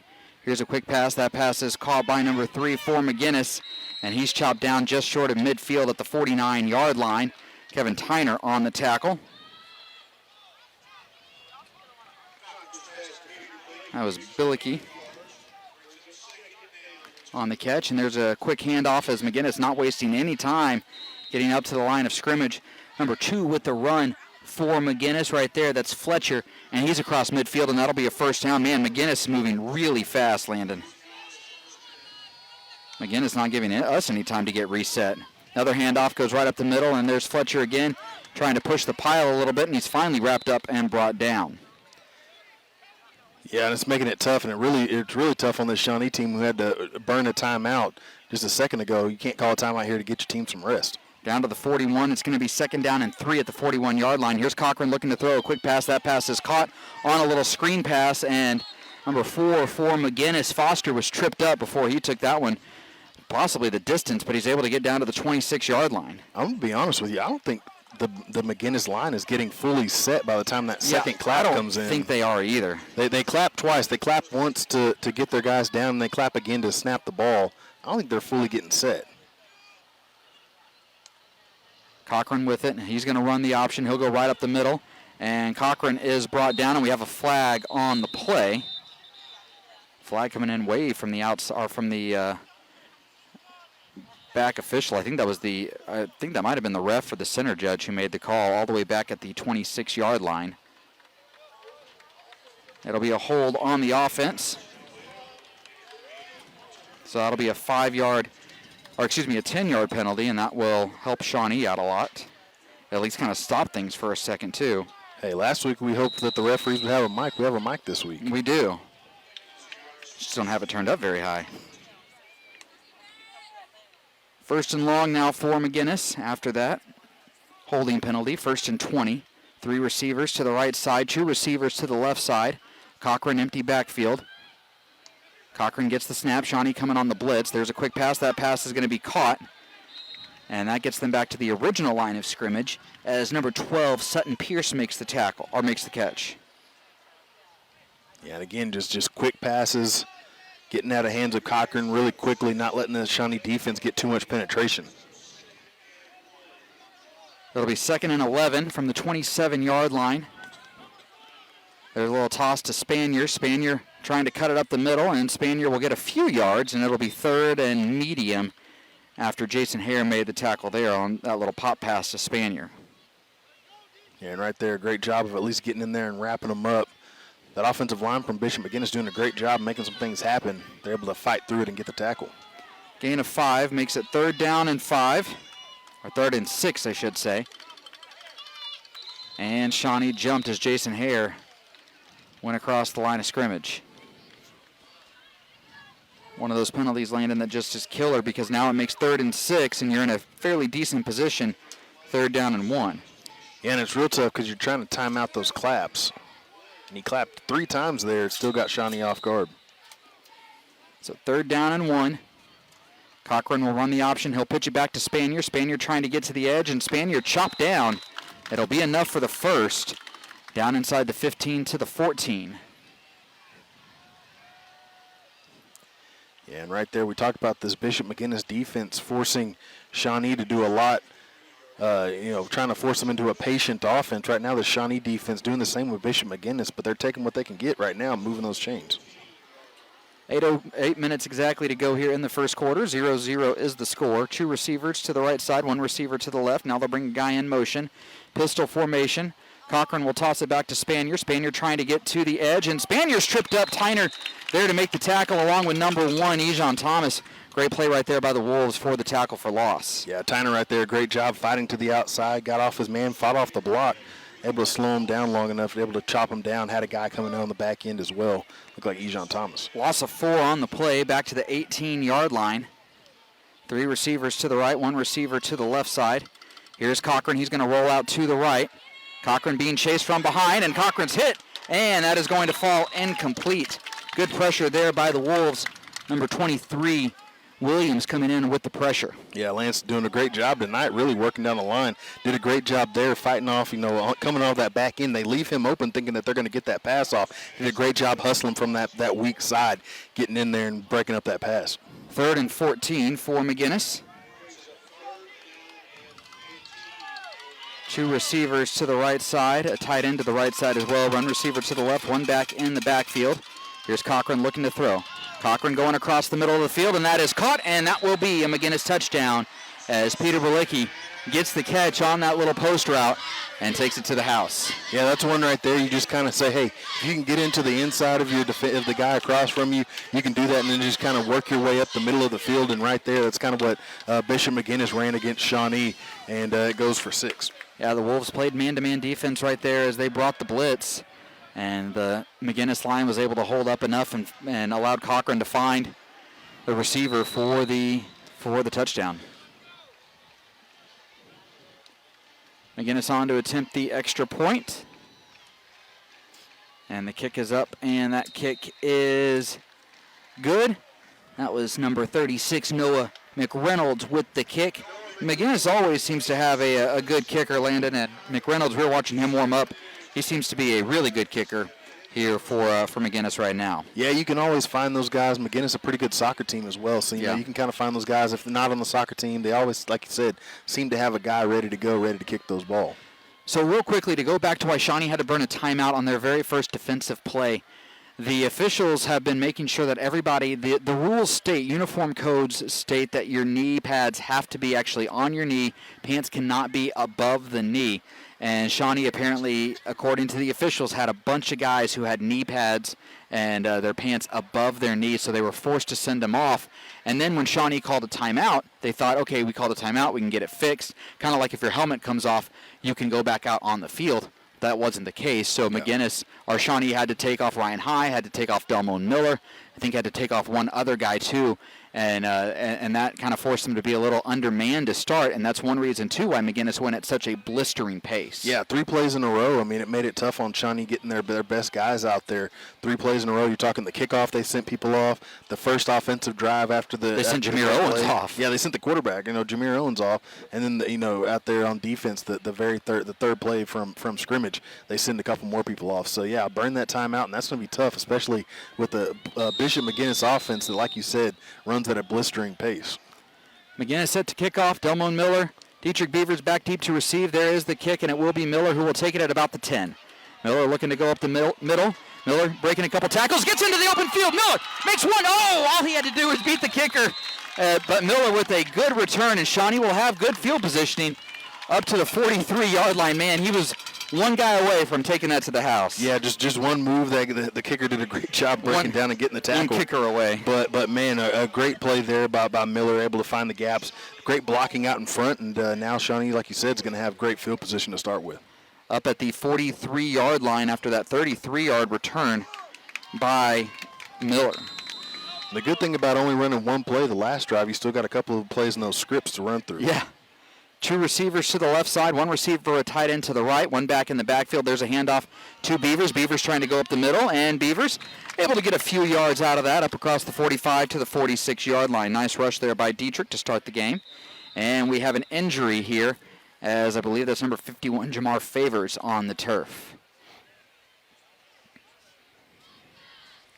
He's kind of rolled over on now to his backside, and head coach Jason Madonna out to talk to him as the McGuinness training staff comes out as well. Yeah, it looked like he just kind of got caught up in that pile there as Dietrich Beavers went down. He just kind of got rolled up on. Yeah. You're a former offensive lineman. I can't imagine that feels good, and it's one of those things, too, that, you're out in front doing your job, but then all of a sudden you feel one of those smaller guys kind of hit you in the back of the leg, and the first thing that has to go through your mind is, oh no, what's happening? Yeah, and usually it's, the play's over, you've pretty much done your job, and that's usually whenever you get rolled up. I mean, It's usually the extracurriculars and some, people trying to fight for extra yards after you've kind of held up a little bit. That's when it usually happens. Favors is up. He's going to walk off under his own power. He did lose a shoe. He is limping pretty considerably. We'll see if he's able to come back out onto the field at some point or another. But Favors a good offensive lineman, a really good defensive lineman. He made a lot of good plays last week against Blanchard. We'll see if he's able to get back out there here in this one. But right now the Wolves having to go with a backup offensive lineman at that guard position, and it will be Chufy Walden at that right guard spot for the Wolves. 3 receivers to the right side for Shawnee, 1 receiver to the left. Beavers in the backfield to the left of Owens. There's the handoff to Beavers. Beavers goes up the middle, and Dietrich with another solid run as he's able to get, just shy of midfield up to about the 49-yard line. Another gain of 3, and that will bring up third down and about 6. Actually, I think they marked him down at the 48, so just a gain of 2. Yeah, Chufy got some experience last week, so, you're hoping that'll bode well for him this week. 3rd and 5. As Shawnee's able to get McGuinness to jump. So Shawnee using the hard count to their advantage right there, as that should move the chains enough to, or at least if it doesn't give them enough for a first down, it will give them enough for a first down. I was going to say it's going to be inches to go, but they will go ahead and move the chains. Yeah, Bishop McGuinness, just like Shawnee, you're trying to stay on schedule in this game. You're trying to stay on schedule in this district schedule, and so you go out there and you're trying to get the win, get the false start there, guys, that under pressure. There's a handoff to Beavers. Beavers try and bounce it to the outside, and he is wrapped up and dropped in the backfield. He'll be dropped right near midfield, and so it'll be 2nd down and long upcoming now for the Wolves. Yeah, and that's one right there. You're working that combo block, trying to see what you can get, trying to make it up to that next level, and the guy just blitzes right off the edge of that right guard. Makes it tough on him to get out there and get a hat on him. Loss of 2 on the play makes it 2nd down and 12. Owens looking to throw. Owens ducks under the receiver, and now Owens will scramble. Owens makes the guy miss, and Owens is brought down. A good run, though, by Jameer Owens to at least get quite a bit of yardage and make 3rd down short here after a nice scramble by Jameer Owens. Yeah, I'm going to see where they spot this. Yeah, just a little short. A great job, though, like you said. Down to the 37-yard line, I believe, or 38-yard line is where they spotted it, and we have a flag on the play, as it usually means somebody jumped and probably on the offense. And it is on the Wolves, as they're going to get number 62 for the Wolves with that false start. That's Harvey Villa. Yeah, and that's one right there. He moved his arm. I mean, he just moved his arm just a little bit. Yeah, just a snap infraction right there as he was trying to snap it before Jameer Owens could make his call. So that makes it 3rd down and 6. 2 receivers each side. Here's Owens looking to throw. Owens hit as he's pressured, and he lobs it up, and Shawnee cannot run underneath it. I think that was LaRon Thomas trying to get under there, and he just couldn't get underneath it in time. And that'll bring up 4th down and 6, and I think Shawnee will bring on the punt team. Yeah, and that's one of those, even though he took a hit, he threw out a pretty good ball there. And yeah. Only Shawnee guys were able to run underneath that, and unfortunately just couldn't get there. LaRon Thomas couldn't get underneath it. It looked like even Keno Citizen in the area. So, a couple of guys open downfield couldn't get it to him, but a tough drive there for the Wolves. Almost 3 and out. They did get the 1st down after the offside penalty, but they're going to have to punt the ball away here. Lance Williams set to punt it away. Toby Gray, the long snapper. Williams gets the punt away, and that's a nice-looking punt by Williams. And it will be fielded at about the 2-yard line. That's a dangerous spot to field, but McGuinness showing that they have a lot of speed in the return game, and they're able to get it out across the 20 to about the 25-yard line. Yeah, and that's one right there, too. If you're not paying attention, you accidentally step in the end zone. That's an automatic touchback. So, which I guess you get it out at the 20-yard line, but not what they really wanted there. But hey, they'll get it across there. See what this defense can do. It was tough that last go out. See if they can get a stop here. That was Spanier on the return up to the 26-yard line. So it'll be 1st and 10 for McGuinness at the 26. Here's Cochran looking to throw. Cochran will dump it across the middle, and that's going to be incomplete. We have a flag on the play. The pass is incomplete, but we'll see what the penalty is. It looked like it was probably going to be an illegal shift on one of the penalties. I think we're going to have 2 penalties on this play. Something happened in the backfield, but I think he was running toward the line of scrimmage in that motion. Gotcha. The receiver from McGuinness was. We'll see what the official says. Yeah, they called an illegal shift on the offense, so that was the call. As I think you were right, the guy going in motion ended up turning toward the line of scrimmage. You have to run parallel or backwards from the line of scrimmage. You can't be going forward. So that'll be a loss of 5, and it'll back McGuinness up to the 21. 1st and 15 now, and we have another flag, as we'll have a false start on McGuinness. Yeah, I think right now what you're going to get is, these receivers are kind of moving as well whenever he slaps his hands, the quarterback does, Cochran, slaps his hands, gets the offensive line in order. And I think the receivers also move a little bit on that initial play, and that's something you can't do out there as a receiver. You can't move like that out there in the boundary. So 1st and 20. Handoff goes to Spanier. Spanier kind of dancing around, trying to get to the edge. Spanier trying to cut it back, and he's brought down. A good job, Jason Hare and DeMario Joyner making the play near the line of scrimmage. And that's what you got to do. Once they get out of there, you got to start forcing them to the sideline. Use that sideline to your advantage, and then from there, just start to close them in. Kevin Tyner, another great job of fighting to the outside of that blocker, forcing them inside, letting the rest of those Wolves come in and clean it up. He was able to get 4, so it makes it 2nd and 16. Empty backfield, 3 receivers to the right, 2 to the left, and Cochran will roll to the right. Cochran looking to throw. That pass is incomplete, too low, intended, I think, for Balicki. right there. That's one of those right there where if you're Shawnee, you're really having to fight in that defensive line. Lance Williams on that strong side there. You're really going to have to try to fight to the outside of that outside guy, whether it's the tight end or the right tackle. Got to fight to the outside of him and try to keep contained. The sun has gone down here, or it's almost gone all the way down here inside, or here in Oklahoma City. It's at least behind the stadium now, so sunglasses now off, Landon. Got a picturesque sunset, though. Yeah, we do. It is a really nice night.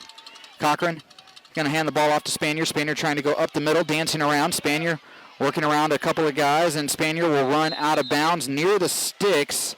Will he have enough? That's the question. And he will get just enough as he gets to the 36-yard line.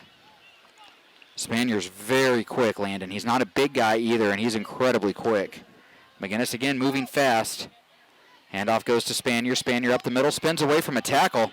And Spanier trying to get to the outside, and he is wrestled down. The ball's on the ground, and they're fighting for it. I think Shawnee might have come up with it. They're saying they did. As the officials are going to get together and talk about it. It is Shawnee ball, so Spanier fumbles. Lance Williams jumps on it, and it will be Shawnee football. Yeah, from our vantage point, we can't really see what happened. I mean, it was right at the sideline, right in front of the team. The ball gets pulled out, and the referee came and had a slight conference there. But the ball's going to go to Shawnee, and this offense is going to have another chance to do it again. This defense giving them a lot of chances here tonight in this first quarter. 1st and 10 for the Wolves. Ball at the 44-yard line in McGuinness territory. 2 receivers to each side, 1 back in the backfield. Owens gets the snap. He's going to look to throw. Owens, quick pass is caught by Ejon Thomas. Thomas cutting it across the middle of the field. Thomas going up the field, and Ejon is brought down. But a big gain right there inside the 30, down to about the 26-yard line. Yeah, that's great there. What you see in the backfield, Jameer Owens looking over to his left, working his way back to the right, making the right read, getting it to Ejon Thomas, letting him do the rest. Under 4 to go here in this first quarter of play. Here's Owens looking to throw. That's a quick pass caught by Delmone Miller. Miller trying to work this wide receiver screen, and Miller will be run out of bounds after a relatively short gain. Maybe a gain of about 5 up to the 21-yard line, which might actually be a little bit more than I thought he was going to get. Yeah, from this angle, we can't really see it's tough to see the yards to gain. They're going to say he was out of bounds at the 24, so a gain of 2 on the play makes it 2nd down and 8. 3 receivers to the right, 1 receiver to the left, 1 back in the backfield. Here's Owens looking to run. Owens with no intention of even throwing it, and Owens driven out of bounds. And he is going to be stopped, I believe, for a short loss on the play, and it'll make it 3rd down and long. Yeah, that's one right there. You know, if you're going to be the lead blocker, you got to get in there. You got to kind of stick your nose in there. I know those guys from McGuinness, those linebackers are always some hard-hitting guys, but you're just going to have to get your nose dirty, get your head in there. Loss of 2 on the play makes it 3rd down and 10. I would think this is probably going to be 4-down territory here, Landon. 2 receivers each side. Owens trying to see if he can get McGuinness to jump. They don't. Wolves will reset now. Get a new play call from the sidelines. Owens gets the snap. He's going to look to throw. Owens being flushed out. Owens dumps it out of bounds, and the Wolves will live to fight another day, as that'll be 4th down now, and I would imagine they will probably go for it right here. They're going to run out the kicker. They're going to run out Rhett Neese. He's got a strong leg. We've seen him on 40-yard field goals this year. Hasn't made one yet, but he's gotten the ball there every time. So we'll see what he can do now. The wind has died down a lot since warm-ups, and he's also kicking in the direction that the wind was blowing, so that would help him. But this isn't going to be a short field goal by any stretch of the imagination. I think you're looking at about a 43-yarder here from Neese. I'm excited to see him hit one. Tell you that much. Toby Gray, the long snapper. Lance Williams, the holder. Good snap, good hold. The kick is up, and that kick is good. So Rhett Neese gets the long field goal to go. A 43-yarder from Neese, and the Wolves are on the board. 7-3, Landon, 3:28 to go here in the first quarter. Yeah, right there. He finally got one. I'll tell you what, he's come close a few times. He finally knocked that one through.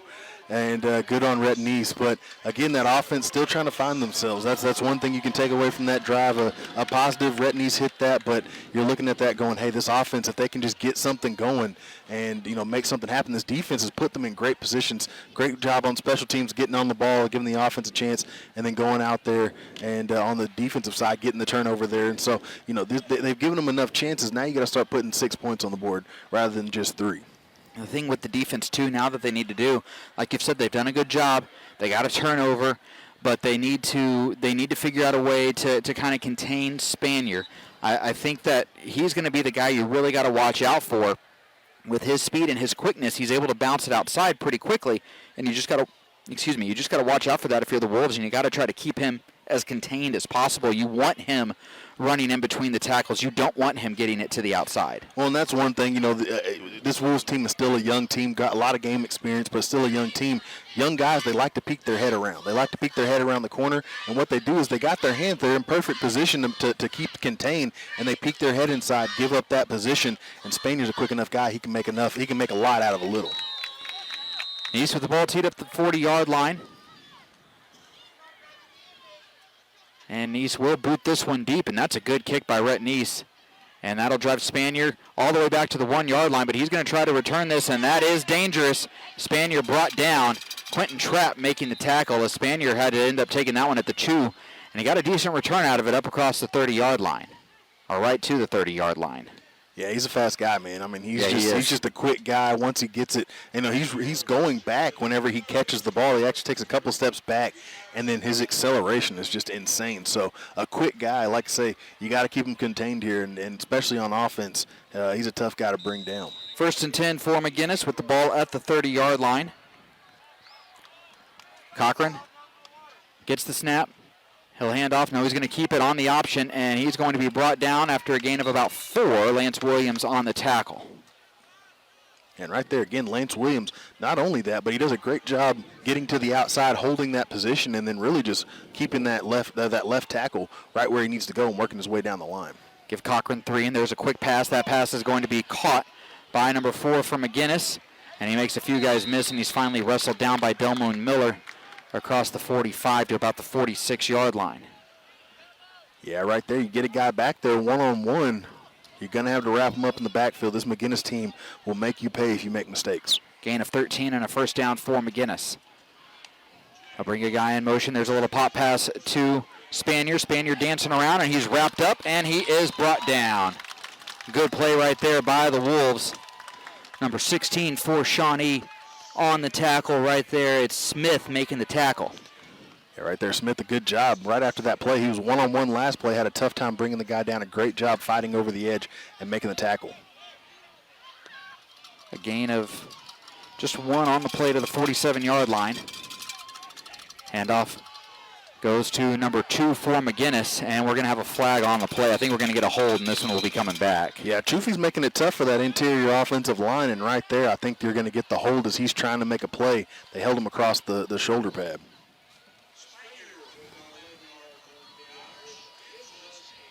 And that penalty will go against McGuinness as they will start marking him back. Call it on number 54, Nick House. I'll tell you what, when you watch film this week, just watch Chufi a couple of times. He's pancaked a couple of guys on offense, and right there he's able to force McGuinness to hold him there. So it will be McGuinness ball at the 37-yard line. And there is Foster, who's wrapped up. He's able to get up to about the 44-yard line. And one thing is, as quick as this McGuinness team is, they sub quickly too, so it makes it tough. Yeah, but Shawnee should have an opportunity to sub themselves. Yeah. Yeah, I saw the center judge kind of get out of there pretty quick. 3rd and 12 from the 44-yard line for McGuinness. 2 receivers to the left side, 1 receiver to the right side. A tight end to the right side as well, and 1 back in the backfield. Now they'll bring a guy in motion from left to right. Cochran gets the snap. Cochran will keep it. Cochran will throw. That pass is going to be completed to the H-back, number 44, and he's going to be short of the line to gain. It will be 4th down. 4th and about 3 to go.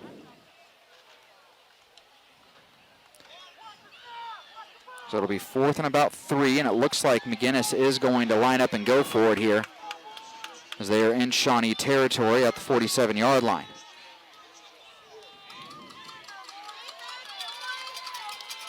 Two receivers to the right, one receiver to the left, and they're going to run the option play, and he is going to be short. Shawnee will come up with the stop as Fletcher could not get the first down. Delmone Miller making the tackle. Ryan High blowing up the play in the backfield. Yeah, and right there they run the speed option, something that's worked for them so far in this first quarter. Shawnee does a great job staying at home, watching their assignments. They get into the backfield, they bring the heat, and they force McGuinness to get the turnover on downs. So it'll be 1st and 10 for Shawnee. Under a minute to go in this first quarter, 50 seconds remaining. 7-3 the score in favor of Bishop McGuinness. Two receivers and a fullback to the left side, one receiver to the right. Beavers to the right of Owens in the backfield. Owens gets the snap out of the shotgun. He's going to look to throw. Owens will step up. Owens will dump this one out of bounds. It got back to the line of scrimmage. I think they're going to see if he was inside the tackle box or not. And they are going to say it's an incomplete pass. That was close, Landon, but he got just out of the tackle box, I think. Yeah, I think that's one, LaRon Thomas is kind of in that area if you squint your eyes and turn your head to the side. Sure. You can make some exceptions there. Two receivers each side, one back in the backfield. Owens gets the snap again. Owens, as McGuinness is coming with the blitz, gets it to Ejon Thomas. Thomas coming across the field, didn't turn it up, and that's going to be stopped for a loss. And that'll bring up 3rd down, but we have a flag on the field.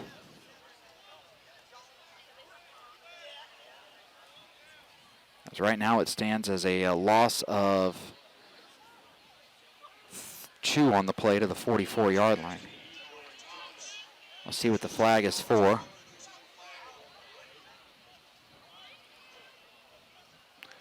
Looks like it might be a hold on Shawnee. Yeah, they're going to talk with McGuinness' head coach, Coach Pierce, if he wants to accept it or not, or make it 3rd down and long. And they're going to decline it, so it will be 3rd down, as it is a holding penalty on Shawnee, but again, McGuinness declining it, so it makes it 3rd down and 12 at the 44-yard line. Yeah, and right there, your offensive line does a great job of getting out there, kind of getting out in front of you. Ejon Thomas just doesn't cut it up, gets caught in the backfield in kind of no man's land. McGuinness is able to get around him. 3 receivers to the left side, 2 receivers to the right, empty backfield for Owens. McGuinness showing blitz. They only bring 4, though. Owens dancing around. Owens just throws that one into the dirt. Keno Citizen, though, was there, and that'll be an incomplete pass. And it will bring up 4th down and a punt for the Wolves. Coach Madonna not happy with the execution by his offensive line right there. Yeah, and Jamar, he's back out there, but he's still kind of hobbled a little bit after that injury. You wonder if that might have contributed there because it kind of came from that side of the line. Yeah, Coach Madonna, who's a former offensive lineman himself, he is over there right now under the blue tent where the video board is, and he's going to talk with the offensive line himself.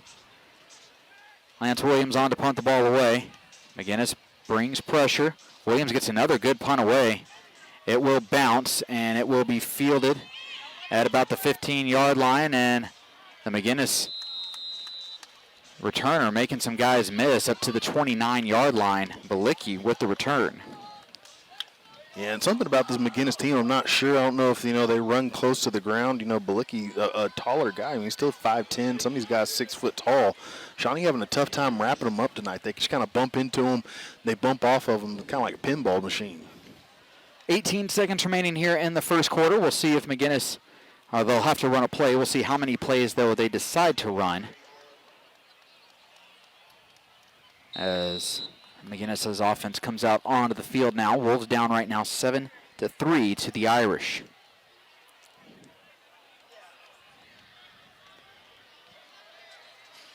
Two backs in the backfield with Cochran. One receiver each side. Handoff, no, will be Cochran looking to throw. Cochran's going to air this one out, and that pass is going to be incomplete. Dietrich Beavers in coverage. The McGuinness fans wanting pass interference It looked like, though, from our angle, Landon, that their feet just got tangled up. Yeah, both guys fighting for position, and like you said, just got tangled up. That's that accidental contact that most referees don't throw the flag on. Yeah, and both were, I mean, it wasn't that Dietrich Beavers tackled him and brought him down with his hands. Their feet just tripped over each other. 2nd and 10, 12 seconds to go here in the first quarter, so they will get more than one play here. One receiver each side. Handoff now goes to Spanier. Spanier trying to go up the middle, and he's wrapped up and brought down. Gain of about 5, though, on that run, and that should do it for the first quarter. At the end of one, Shawnee down by 4, 7-3 is the score. We'll have the second quarter right after this. This is Shawnee football here on Classic Hits KGFF. By Banking with Limits. Hello, banking as it should be. The mobile apps from Arvest Bank give you the power to bank how you want, when you want. Pay bills, send and receive money, deposit checks, and lock your Arvest debit and credit cards. Need a mortgage? Get pre-qualified and track your loan's progress. You can even text your own personal banker and not have to wait on hold. With mobile apps from Arvest, say goodbye to limits and hello to possibilities. Arvest Bank. Member FDIC, Equal Housing Lender. Pinecliff Printers, 1815 North Harrison, Suite 1, helps you make a great impression with all your printing needs. Business cards, brochures, banners, even rubber stamps and invoices. Pinecliff's experience-friendly staff will be happy to assist you. Be sure to pick up your Shawnee Wolves football program at all home games. Proceeds benefit the Shawnee Quarterback Club. Pinecliff Printers, 275-7351. Making a great impression for you and a proud supporter of Shawnee Wolves football. Friend them on Facebook. Shawnee Wolves football is on Classic Hits KGFF.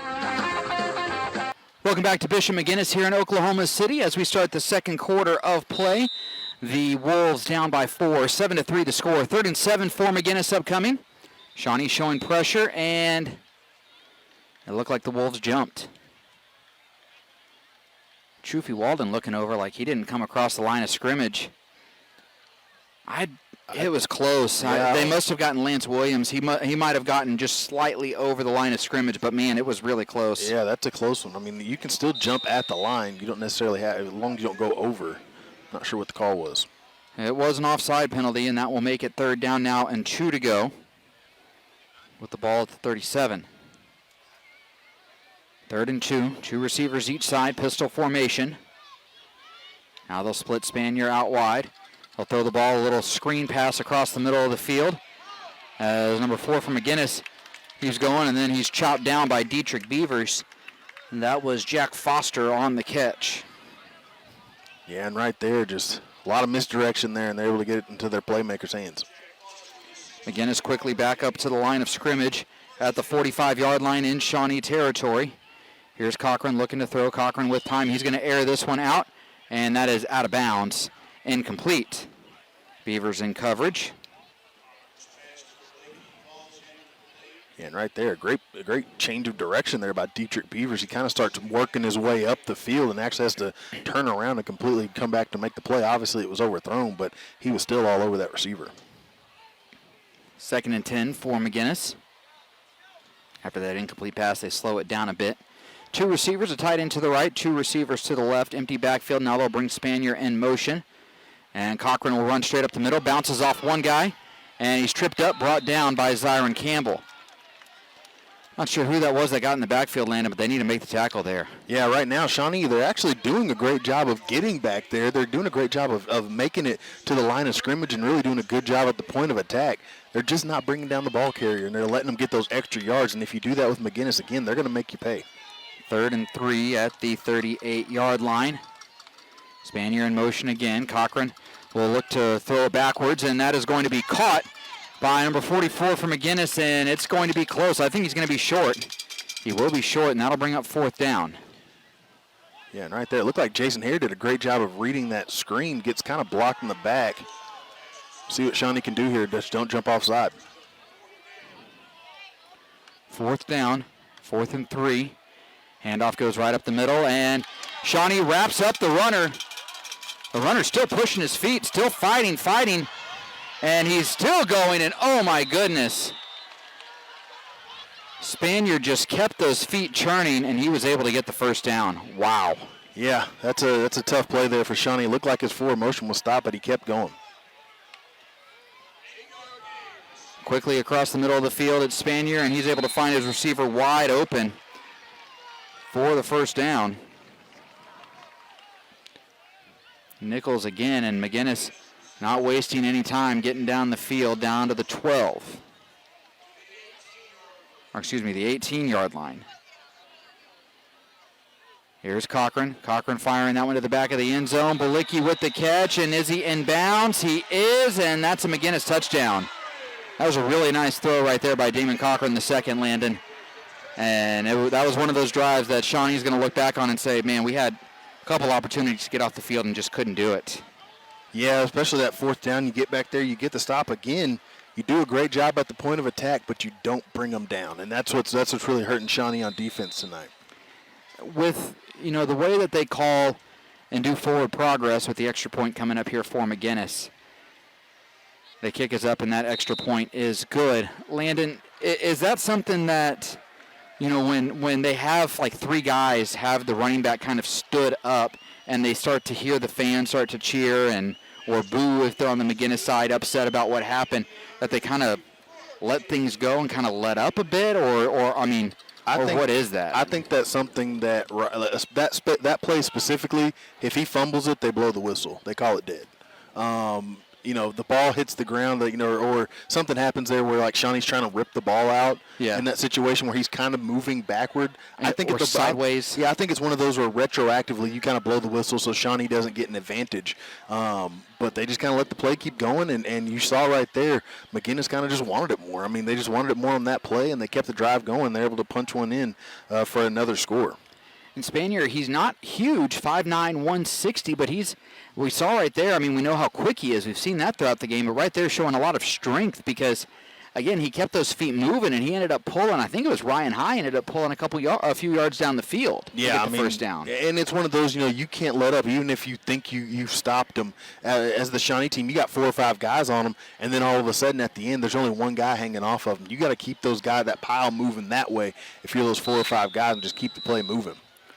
Well, it is 14-3 now in favor of McGuinness. McReynolds will put his foot through this one, and it'll be a touchback as he'll kick that through the back of the end zone. My goodness, what a leg on that kid. But it'll be 1st and 10 for the Wolves at the 20-yard line. Yeah, again, like we said, McGuinness always coming out with the kickers. They just got guys, whether it's, a move in from some other, I think when I was there, they had a kid from like Germany or something kicking for them. So, they always seem to have a guy ready to go for those kickers. It will be 1st and 10 upcoming for Shawnee. 10-10 to go here in the second quarter. Wolves down 14-3. This offense is going to have to get something going. They're just going to have to get something going here. They're going to have to go out there and, you got to put 6 on the board on this drive if you want to make this competitive.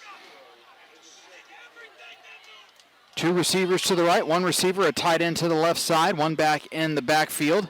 Handoff goes. No, it's going to be Owens. He's going to throw this one. He's going for Miller. Miller makes the grab, and Delmon across midfield. There's another big grab by Miller. The senior coming up with a big play to the 48-yard line. Yeah, and a great adjustment to the ball in the air. It kind of hangs just a little bit, kind of gets caught up in that headwind up there, and he's able to just kind of make a little adjustment and come down with a great play there and a great ball from Jameer Owens. He just trusts Delmon to go up and make a play. He's going to throw it up to him and trust that the receiver's going to make a better play than the defensive back. Here's Owens on a busted play. He's just going to run straight up the middle, and I don't know if that was a busted play on Jameer's part or on Dietrich's part, but that did not work the way they wanted it to. Yeah, they're running 2 separate plays, and it's hard to run a misdirection when the running back's running the different direction as the misdirection. So thankfully on that busted play, a lot of times those can go for a loss on the play, but that Jameer was able to get back to the line of scrimmage. Here's Owens. He's going to lob this one up again to Delmon Miller, and this time that ball, I think, what little breeze there is, hung up in the air. Yeah, I think it slipped out of his hand, too. He's wiping his hands on his pants now. You kind of get on that paint a little bit. That paint can wipe off on that ball. It makes it tough sometimes to hold on to it. You can kind of see it coming off on his pants now. Yeah, and there's a lot of paint down there at the midfield area for McGuinness. 9:17 to go, 3rd and 10 upcoming for the Wolves. Owens gets the snap. Jameer looking to throw. He'll go trying to hit Zyron Campbell, and Campbell cannot make the diving catch. He was in a good spot for it, and that was a nice pass by Owens, putting it really only where Zyron could get it. It was just going to be a tough catch for Zyron, and he could not come up with it. Yeah, and that was where McGuinness made Jameer throw it. He put it right in the right spot, and like you said, just out of his reach. Couldn't bring it in. That's one thing we've seen from Jameer this season is that, you know, outside of one of those interceptions last week, he was hit. I think a couple of them he was hit, and that kind of led to the interceptions. But the other one was just kind of a bad throw. But really, what he's done really well is he just doesn't put the ball in bad spots. He's smart with the football.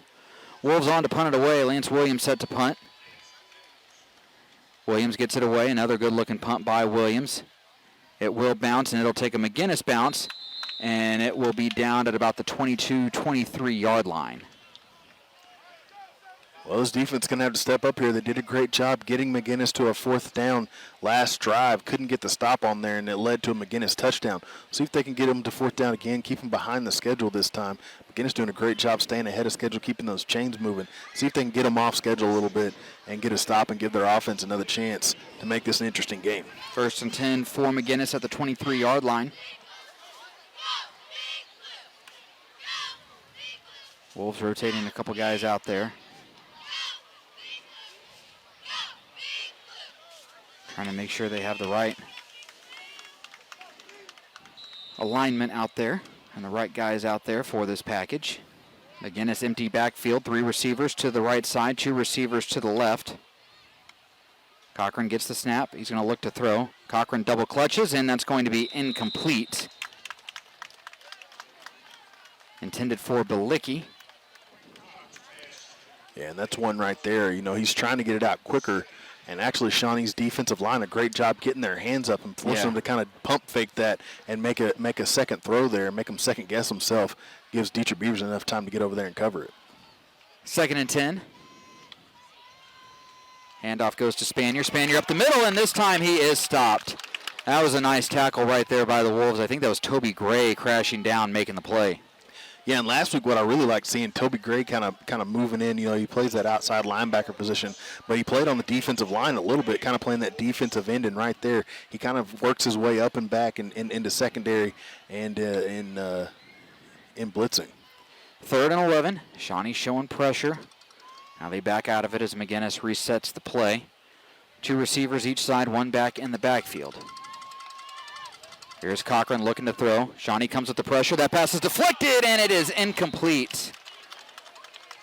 But a good job by the Shawnee defense to come up with the stop right there, Landon. Force a 4th down and 11, and McGuinness will punt the ball away. Yeah, that's a great drive there for the Shawnee defense. A great job by the defensive line, getting your hands up on that first play. You know, McGuinness has been doing a great job of getting those passes out quick. That's one of those where you just kind of got to push down. If they're going to cut you, push the offensive lineman down, get your hands up, and then pass that the secondary and the linebackers doing a great job picking them up from there. Dumbo Miller set to return the kick. McReynolds on to punt it away, handling punting and kicking duties. And there is the punt. Miller will take it at about the 36. Miller trying to make a couple guys miss. Miller is able to turn it upfield, and Delmo Miller with a nice return into McGuinness territory across the 45 to about the 43-yard line. And we have a flag on the play. It's on the far side. I'm thinking this is probably going to go against Shawnee.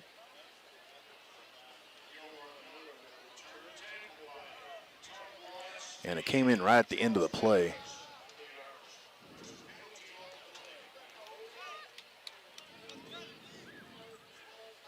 And it will be a hold on Shawnee, so that'll back them up 10 yards and put them at their own 45-yard line to start this drive, or excuse me, their own 43-yard line to start this drive. We'll see what this offense can do. They've done some good things. They've done good things tonight. They just haven't been able to string them all together. They can put together a good drive here, put themselves in a good position right as you get up close to that halftime. Here's Owens. Owens, incomplete pass. Intended for, I think, Keno Citizen. Yeah, right there. I'm just kind of chucked it into the ground there. Didn't really get to anyone. 2nd and 10. 8:04 to go here in this second quarter of play. 3 receivers to the left, 2 receivers to the right, or 1 receiver to the right, 1 back in the backfield for the Wolves. Here's Owens. Owens trying to pitch it to Dietrich Beavers, and that ball's on the ground. It's a live ball. And that will be a turnover, and it will be McGuinness football. And that play was just broken from the beginning, Landon. It looked like that Jameer Owens was expecting to run the speed option. Dietrich Beavers just wasn't looking for the ball. He was running out there to block, I think. And Owens tried to pitch it, and then Beavers didn't know what was happening, and it was backwards play, and it was a fumble. Yeah, and so far tonight, that offense just doesn't seem like they're on the same page. They're going to have to go into that locker room, I think, and get some things readjusted, because right now they're just out there. It looks like they're running different plays, like you said, and right there they get the turnover off the mistake. 1st and 10 from McGuinness at the 28-yard line. Handoff goes to Spanier. Spanier trying to bounce it to the edge, and Spanier strung out, and he stays on his feet, and he's finally driven out of bounds. A gain of about 5 on the play. Tackle made by Xavier Scott. They'll give him 6 down to the 22. Yeah, now you're doing a good job. Actually, they're going to give him all. Yeah, they're only giving him 6. I thought they were giving him 8, but so it'll be 2nd and 4. Spanier again with the handoff, trying to find somewhere to go, and Spanier dancing around, and he's going to be wrapped up and brought down. Little to no gain on the play. Might give him 2 to the 20. And that'll make it 3rd down and 2. And Shawnee doing a great job of getting to the edge, really doing a good job of containing. Now, not only do you got to get to that outside shoulder, you can't let that outside guy push you back. You got to start pushing into that backfield and make it tough on those running backs to make decisions. Pistol formation, 2 receivers to the right, 1 receiver to the left, a tight end to the right as well. And here's Cochran looking to throw. Cochran throwing back, and that pass is going to be complete. And completed to Balicki for a 1st down. They do a lot of misdirection on those passes, Landon, throwing across the field, and it's working for them. Yeah, and right there, they just want to get it one-on-one. You know, if you can get Shawnee to back up a little ways, get it one-on-one out there and just see if Dietrich Beavers can make the tackle. He does a great job in open field of getting that tackle, but McGuinness does get the 1st down. Gets to the 10-yard line, so it'll be 1st and goal from the 10.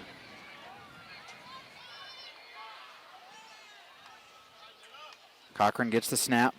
He'll hand the ball off to Spanier. Spanier dancing around. Spanier trying to get to the edge. Sidesteps a couple guys, and he's able to get into the end zone for the touchdown. So John Paul Spanier with the score. Makes it 20-3 with the extra point pending. Yeah, and right now the Shawnee team seems a little deflated out there.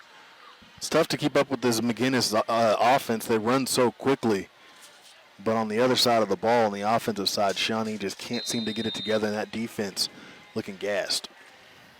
Yeah, it really is. And that defense has had to fight against a couple short fields as the extra point is up and good. And with that, it is now 21-3, Landon. The offense, if anything, just needs to give this defense some time on the sideline to catch their breath. And they have been put in a bad position. They were put in a bad position on that drive, and right now they just need a chance to catch their breath. So this offense is going to need to do something to give this defense a chance to rest a little bit. Well, I think what you got to do, you're going to have to sit your guys down on the sideline and just say, hey, we got to lock it in, guys. I mean, it's been a rough go. They've had a couple of good plays that have gone their way. They just can't string them together. That's something that you have to talk about. Hey, we got to be consistent, lock it in, and execute right here, or it's going to get ugly before we head to the locker room. Delmo Miller, Ejon Thomas headed back to return this kick. If I'm McGuinness, I'm probably kicking it away from Delmo Miller, although Ejon's had a nice return already once this year, and we know he can be dangerous with the ball in his hands. The crazy thing is, Landon, is that, with 6:30 to go, if the Wolves can if the Wolves can score once, make it 21-10 going into halftime, they'll feel okay about where they stand. Yeah, like I say, I mean, it's something where if you can make this, a two-possession game, like you said, you're going to feel real good about it. You don't want to give McGuinness any chance to go up anymore, but you also want to try to get yourself back in this game. The kick goes through the end zone for a touchback, or goes into the end zone, I should say, for a touchdown. So 1st and 10 for the Wolves with the ball at the 20-yard line. 6:30 to go here in the second. Shawnee down 21-3. We talked in the pregame, Landon, about mental mistakes, and they've seemed to have more of those tonight than they've had the first 3 weeks. I don't know if it's the pressure of district play. I mean, McGuinness is obviously a really good team, but they've just made some of those mistakes that end up hurting themselves. 2 receivers to the left side, 1 receiver to the right, 1 back in the backfield. There's a handoff to Beavers. Beavers going up the middle, and Beavers will get about 5 out of that, up to about the 25-yard line. Hey, you talk about those mental mistakes. The last few weeks, it's been in penalties. It's been in, oh, hey, there's a false start here. Oh, hey, there's an offsides here. It's been kind of that. This week, it seemed to be in the execution of the actual plays. Handoff goes to Beavers. Beavers up the middle, and they finally blow it dead after a short gain on the play.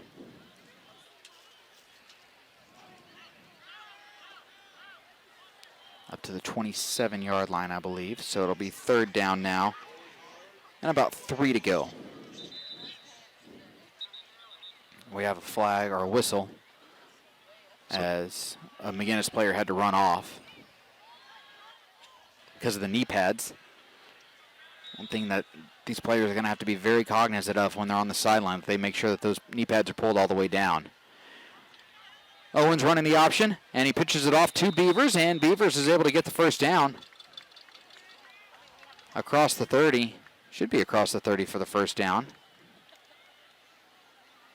Yes. If he's at the 30-yard line or further, it's a 1st down. It should be a 1st down. And no, he's going to be just a yard shy. He's right at the 30. Or they're going to say he's at the 29-yard line, and he needs to get to the 30. So it'll be 4th down upcoming, Landon, and it kind of looks like they may send the offense back out there. I think you kind of have to. I mean, I know that you're deep in your own territory, but you got to make something happen here. It looked like he got the 1st down. It looks like you might be able to get it. You've done a great job up the middle. I might be able to run a little naked boot action, see if Jameer Owens can get out in the open a little bit, or even put that power lineup out there with Jameer running the ball behind Ryan High and not Toby Gray, but Jason Hare, I think, are his lead blockers. We're obviously going to keep it here during this timeout, but Landon down 21-3, 5:30 to go. They don't want to give the ball back to McGuinness right now because that'll give McGuinness plenty of time to work with. But they've got to get this 1st down first and foremost. I think you're just trying to get the energy back. Right now, McGuinness has all the energy. They've come out, they've played their game. The crowd's into it over there, and right now the Shawnee sideline even just looks a little dead right now. So, I mean, they're just trying to get that energy back, trying to get that momentum back as they go ahead and run the punting team out there. Yeah, they do run the punt team out there. I'm a little surprised by that, but it probably has a lot to do with the fact that they're at the 29-yard line. Yeah, it's one of those, hey, if you get it, that's big. But if you don't get it, McGuinness has a lot of time in a short field to put more points on the board. Shawnee trying to see if they can get McGuinness to jump offside. A low snap. Williams handles it, punts it away. Not a good punt.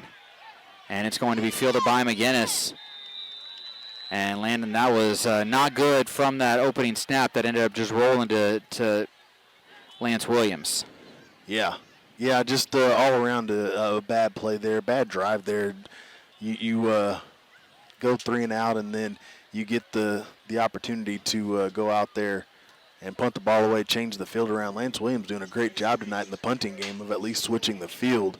You give him a bad snap, and now what you didn't want was give McGuinness a short field with a lot of time to work with, and that's exactly what they got. Yeah, 1st and 10 from the 27 for McGuinness. 5:22 to go here in this second quarter.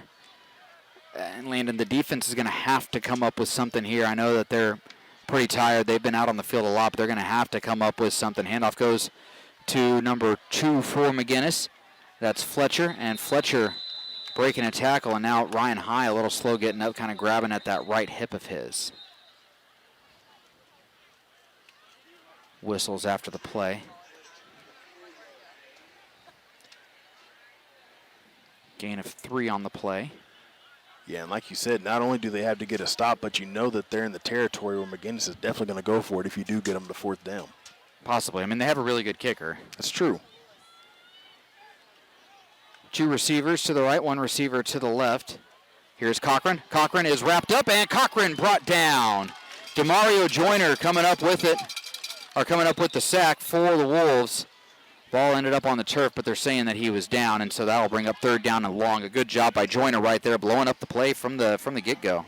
Yeah, and right there, it looked like the right tackle just wasn't ready for that ball to be snapped. By the time he even gets out of his stance, Joyner's already in the backfield. A great job there, not only that, but getting around the quarterback and bringing him down. Shawnee's had a tough time bringing down the ball carriers, but right there, Joyner didn't have any trouble. A loss of 6 on the play, back to the 30-yard line. And Shawnee jumps. You're doing good things, Landon, and then you jump offside. Yeah, and that's where the mental mistakes have happened on the defensive side have been penalties. They've been the offsides penalties. That's what's really hurt them on defense. They've extended these drives from McGuinness, and McGuinness has made them pay every time.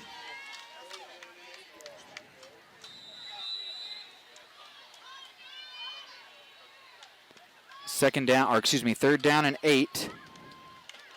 Cochran trying to see if he can get Shawnee to jump. They don't.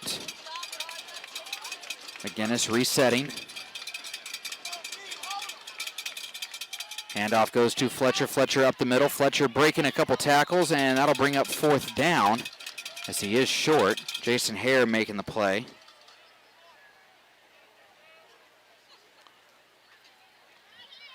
Yeah, that's one thing McGuinness does well. They do a great job zone blocking. Let those running backs do kind of make their read as they go. But Shawnee got them back to 4th down. We'll see if they can get off the field now. 4th down and 3. McGuinness will stay on the field. If you're Shawnee, you just cannot jump offside. You got to think that's the first thing they're going to try to do is get you to jump. And here's Cochran. He's going to roll out. Cochran will throw an incomplete pass, and the Wolves get off the field. So the Wolves get off the field, Landon, and they're able to get the stop that they desperately needed, and now the offense back out there trying to see if they can find something. Yeah, and the guy that started that drive with a great play, DeMario Joyner, makes another great play, getting pressure on the quarterback.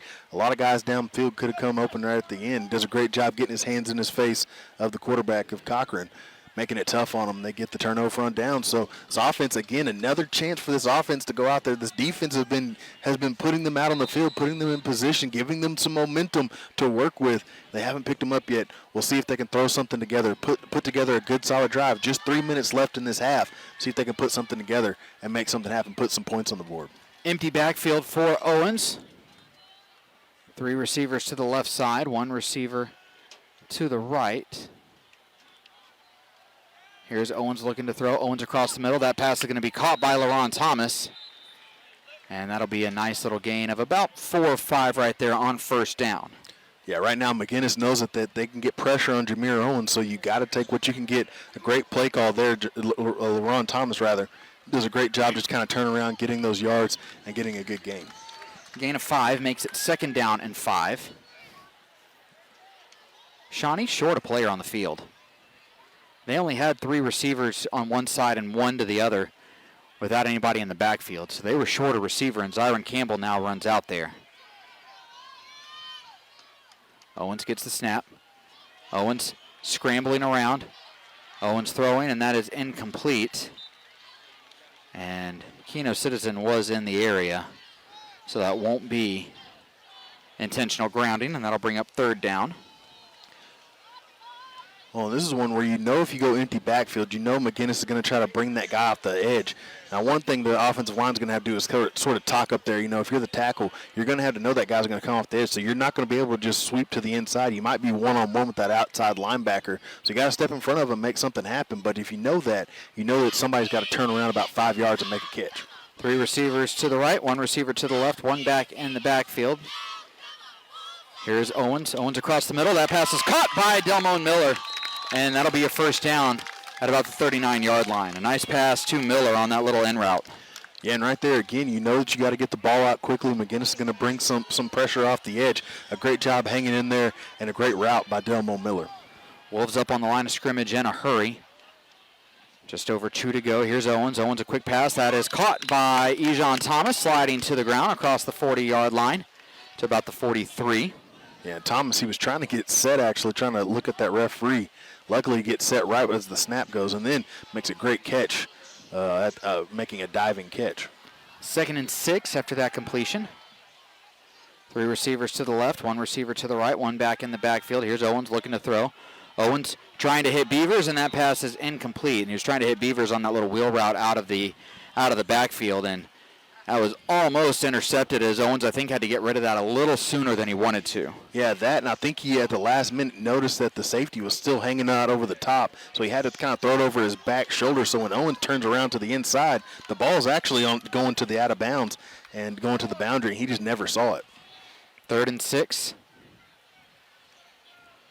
2 receivers to each side, 1 back in the backfield. Owens gets the snap. Owens with time, goes across the middle, hits Ejon Thomas. Thomas breaks the tackle, makes another man miss, and he's off to the races, and he is going to be brought down inside the 20, but a nice play right there by Ejon Thomas to break a couple tackles and get down to the 19. Yeah, and right there, I mean, again, another great play there where he runs to the inside. You get a lot of pressure on the outside. They're able to get one over the top. A great route there by Ejon Thomas. 1st and 10 for the Wolves. 1:15 to go here in this second quarter. Here's Owens looking to throw. Owens with time. He'll step up. Owens will run.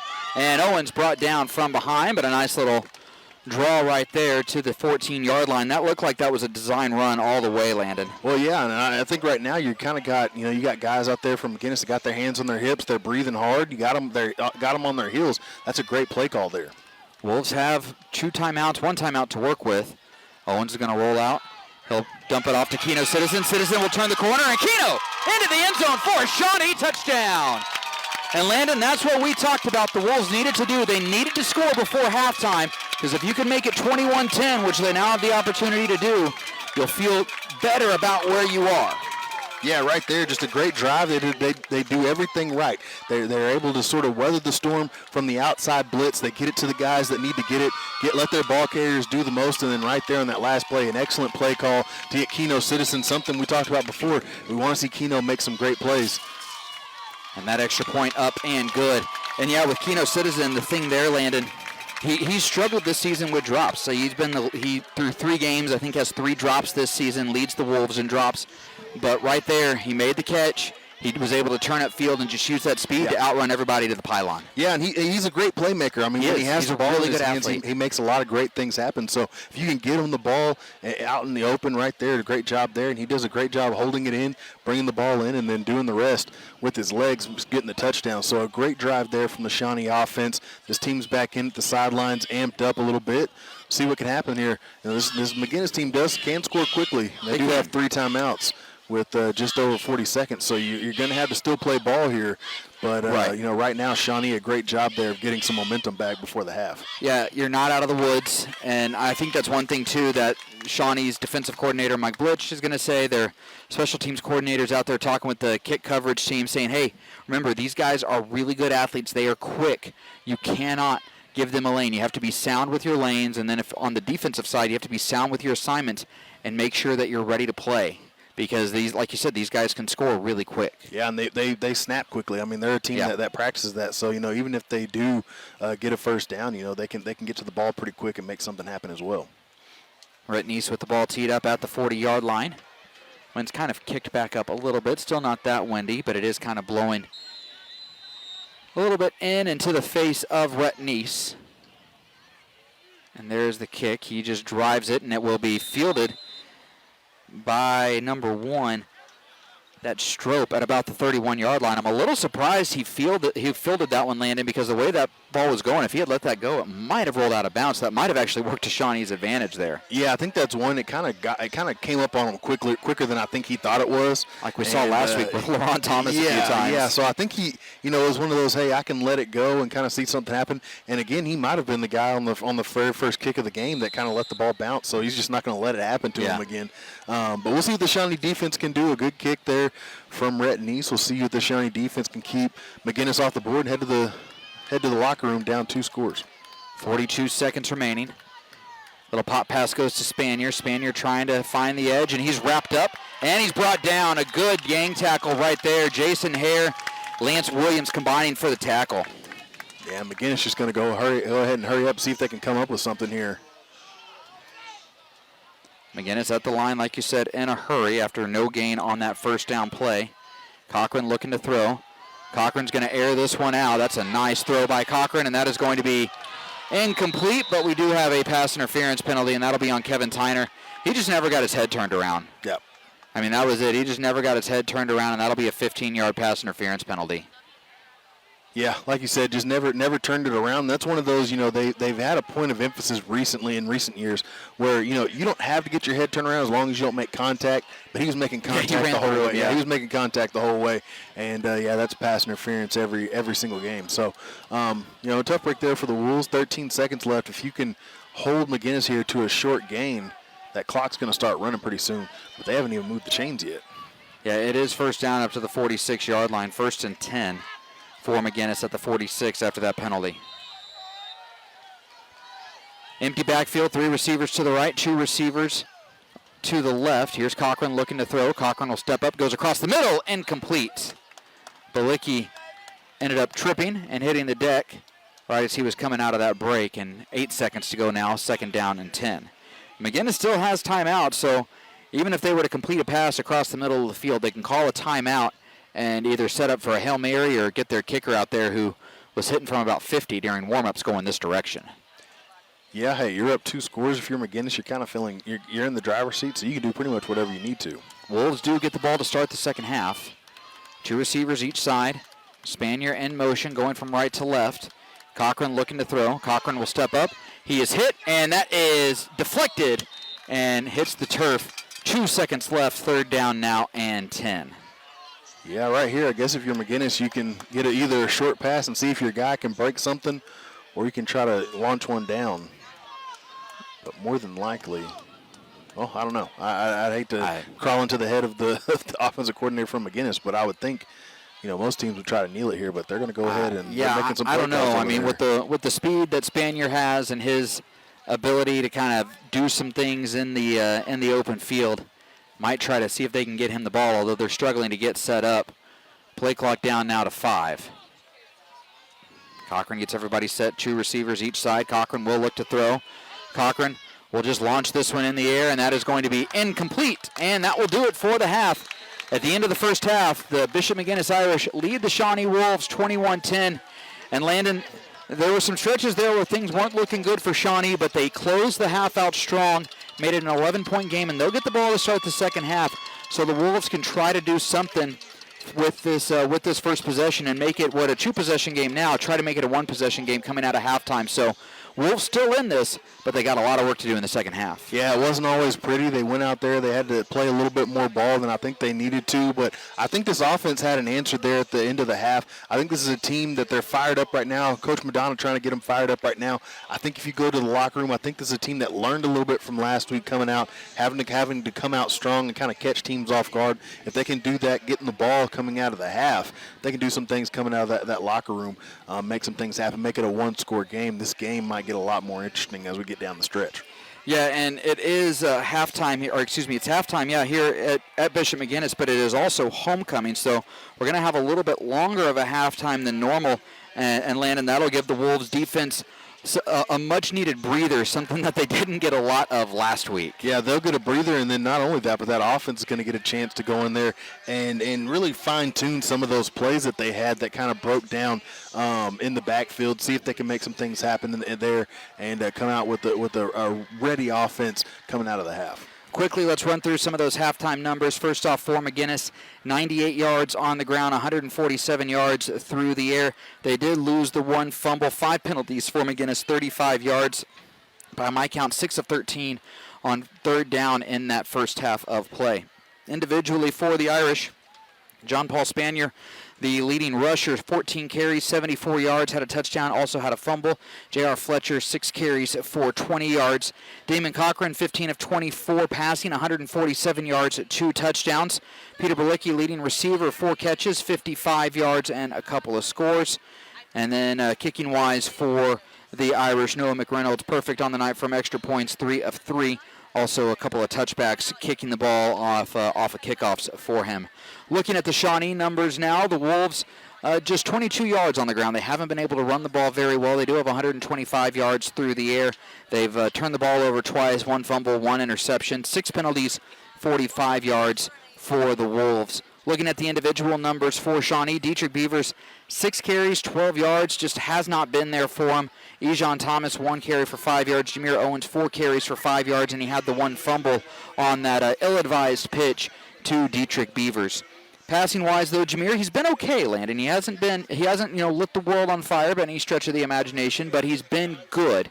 9 of 19 passing, 125 yards, 1 touchdown, 1 interception. Some things he can clean up, but again, that's a stat line with Jameer that you can work with, especially if you're able to get the running game going in the second half. Ejon Thomas, leading receiver, 4 catches, 58 yards. Delmon Miller, 3 for 48. Keno Citizen, the 1 catch for 14 yards and a score, and then LaRon Thomas, 1 catch for 5 yards. So, again, Landon, a good first half. The Wolves, with plenty of stuff that they need to clean up, but they're still in the game, and they can make a statement coming out of halftime if they're able to score here quickly coming out of halftime, where they will get the ball to start. So not a bad first half, Landon, but still some work to do in the second half. But they'll put themselves, you got to think, in a good position to get some to make this a game. Yeah, it wasn't always the greatest. They didn't start off so hot, but I tell you what, the way that they ended, they looked like they were ready to go out there and play some ball, and they went out there and played really well toward the end of that half. So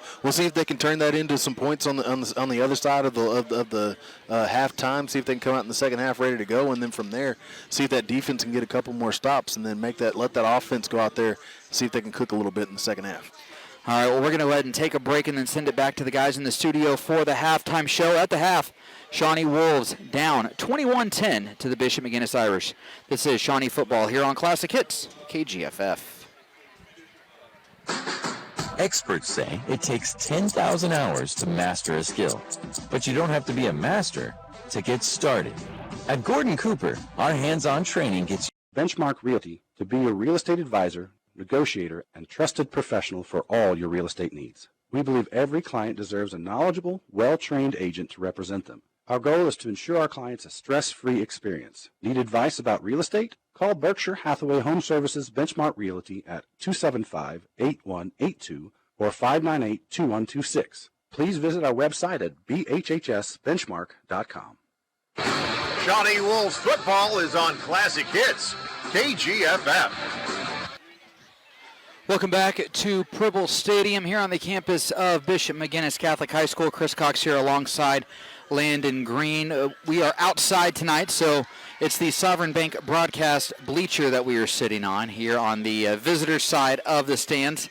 It's homecoming here at Bishop McGuinness, so they're still going through all the homecoming festivities. But, Landon, looking back on that first half, we were talking about it, and there were a lot of things that didn't seem to go right for the Wolves, but the fact that they were able to score before halftime, get a stop on defense, build a little momentum, maybe that's something they can build on going into the second half, because they're still down just 21-10 and they get the ball to start the second half. So they still have an opportunity to make something out of it, even given the mistakes that they had in that first half of play. Yeah, I mean, they gave themselves every reason to not be in this game right now. They put themselves in bad field position time and time again. Their defense was gassed because their offense couldn't get anything going. And you look up at the scoreboard and you go, they're still in this thing. I mean, they did a great job really weathering the storm there toward the end of the half. A lot of things could have gone wrong off of a bad punt that put McGuinness in plus territory to start their drive, but they hold tight, they get the stop, and then from there, after the turnover on downs, the offense just seems to wake up. I mean, they just seem to just kind of come alive there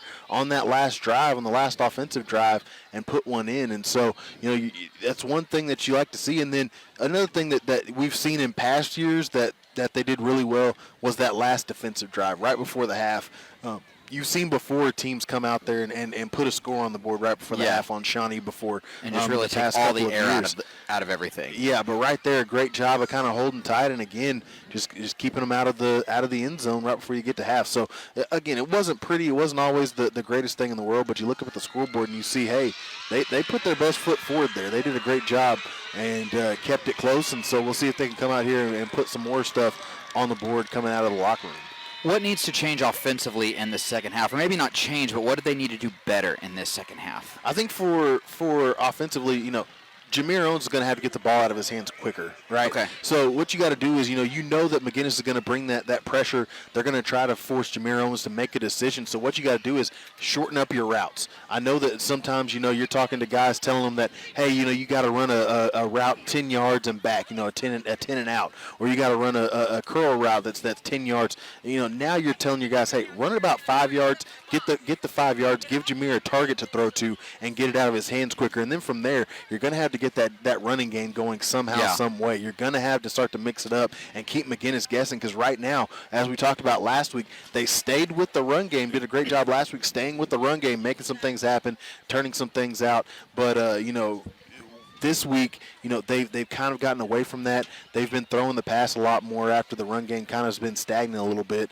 and they're going to have to kind of figure their way through that, but they got to get that going somehow. Yeah, that's the thing to me that I was a little surprised by, that they didn't try to force the run as much in that first half. I mean, you look at the numbers, and this is a team that's been balanced through the first 3 games. Let me find their full-on stats, but it's been pretty close to even runs, even passes. Let's see, through 3 games, you've had 74 pass attempts and 80 runs. So they've actually been even slightly heavy on the run, but nothing bad.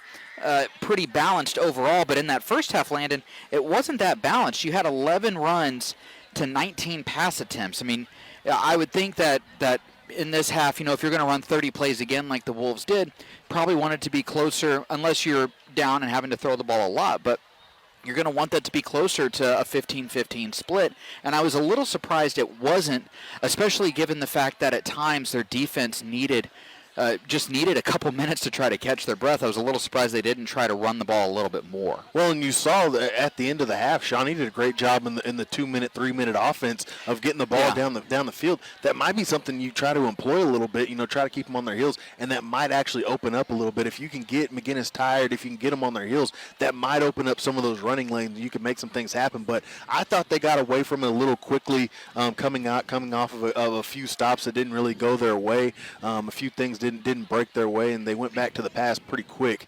But, hey, we'll see what they can do here. They did score off of a great passing drive. A couple of runs went their way, but a great passing drive to score the touchdown that they got. But I think they're going to have to mix it up here in the second half. With a 2-minute drill, Landon, is that something that, obviously I know it's something that's practiced every single day and every single practice, but the plays that they implement in that 2-minute drill, are those plays that are maybe a little bit more simple, a little bit more high percentage plays that they do? Because this year, the Wolves have run that 2-minute drill when they've needed to. They've run it very, very well. Yeah, it's one of those, you talk about the first few plays of the game are scripted. Mm-hmm. Those plays are scripted. So, okay. I mean, you're basically going, hey, we got 5 plays we're basically running from. So on the offensive line, you're basically giving them a 1 and a 2. For us, it was a 1 and a 2. 1 was left, 2 was right, and that was how we ran it. I mean, the offensive line just ran one way or the other to make it happen, and then the rest of it was just signals for the everybody else. Now, we had wristbands, so, it was easier to kind of, hey, right. 1, 2, for whatever. But to tell us which way to go, they give us a 1 and 2, and then they would give us the number to look at on our wristbands. For this Shawnee team, though, you got to get the plays in quick. They are doing a great job at. That's one thing that they've improved on this year. I think the play calling, as far as from the sideline, they have signals now. now. They're not having to run over to the sideline and run back out to the. And they're not huddling. Yeah, and they're not huddling. So everything's kind of called from the line, and so that also opens up a little bit more that you can do from that area. But I think right now, like you said, they're simple plays, they're high percentage plays, and they're things that move quickly. They get the ball out, and if you can, it might break something out. But what you're looking for is to get quick plays, maybe a first down to stop the clock, and just keep that ball moving. Yeah, and I think too from Jameer Owens' perspective too, with that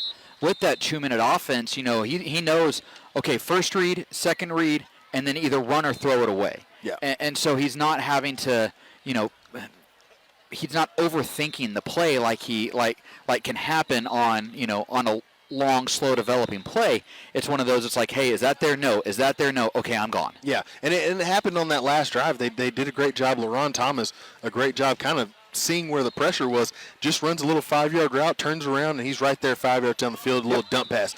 The very next play, though, they try to extend that play, and you just know that Bishop McGuinness defense is going to be bringing something off the edge. It's going to be tough to block. It's a tough ask for a young offensive line to try to make up for that, make that adjustment on the fly. You're trying to make it. Obviously, Tristan, a good friend of mine down there, the offensive line coach, he's working with those guys, but they're still young. They're still trying to figure it out, and so that pressure is going to be coming off the edge, and you got to get it out quickly. It's got to be quick routes, and that's sort of where the 2-minute offense is really their forte, is that they're quick routes usually. You get it out quick, and you just got to get the ball to the guy, and he's got to catch it. Defensively, obviously, you got to clean up the penalties. That's really both sides, but it's been more defensive tonight than it has offensive side. But tackling has to be better. I mean, there were a couple opportunities that they had. If they had gotten a tackle, they would have gotten off the field, and they just couldn't make that tackle. So tackling has to be better in the second half. But, again, this is a good McGuinness team. They throw a lot at you. I'm surprised by all the misdirection, all the kind of, cross-field plays that they run. And they're running them well. But Shawnee now, they've had to kind of have to see him. Coaches have had to make adjustments. I think the big thing is, okay, we're just going to have to tackle better in the second half. Yeah, and McGuinness, they run real low to the ground, and so it's tough to, Dietrich Beavers, a guy that we like to see tackle in the open field. He does a great job of kind of cutting guys out down at the legs, but he's just a smaller guy. That's how he has to tackle. Yeah. These bigger guys, they usually have been able to rely on the fact that, hey, I got great size. I can able to get my arms around guys, wrap them up, and bring them down. This Bishop McGuinness team, they run real low to the ground, so when you get your arms around them, if you let them get into your chest before you tackle them, they're just going to bounce right off. So you're going to have to run through the tackle. You can't just depend on yourself to just be able to wrap them up and bring them down. You got to fully get your head around their waist, wrap them up, twist, and bring them down. It will be Shawnee ball to start this second half as the teams have finished warming up here at halftime, and so we are getting set to get back underway here from Pribble Stadium.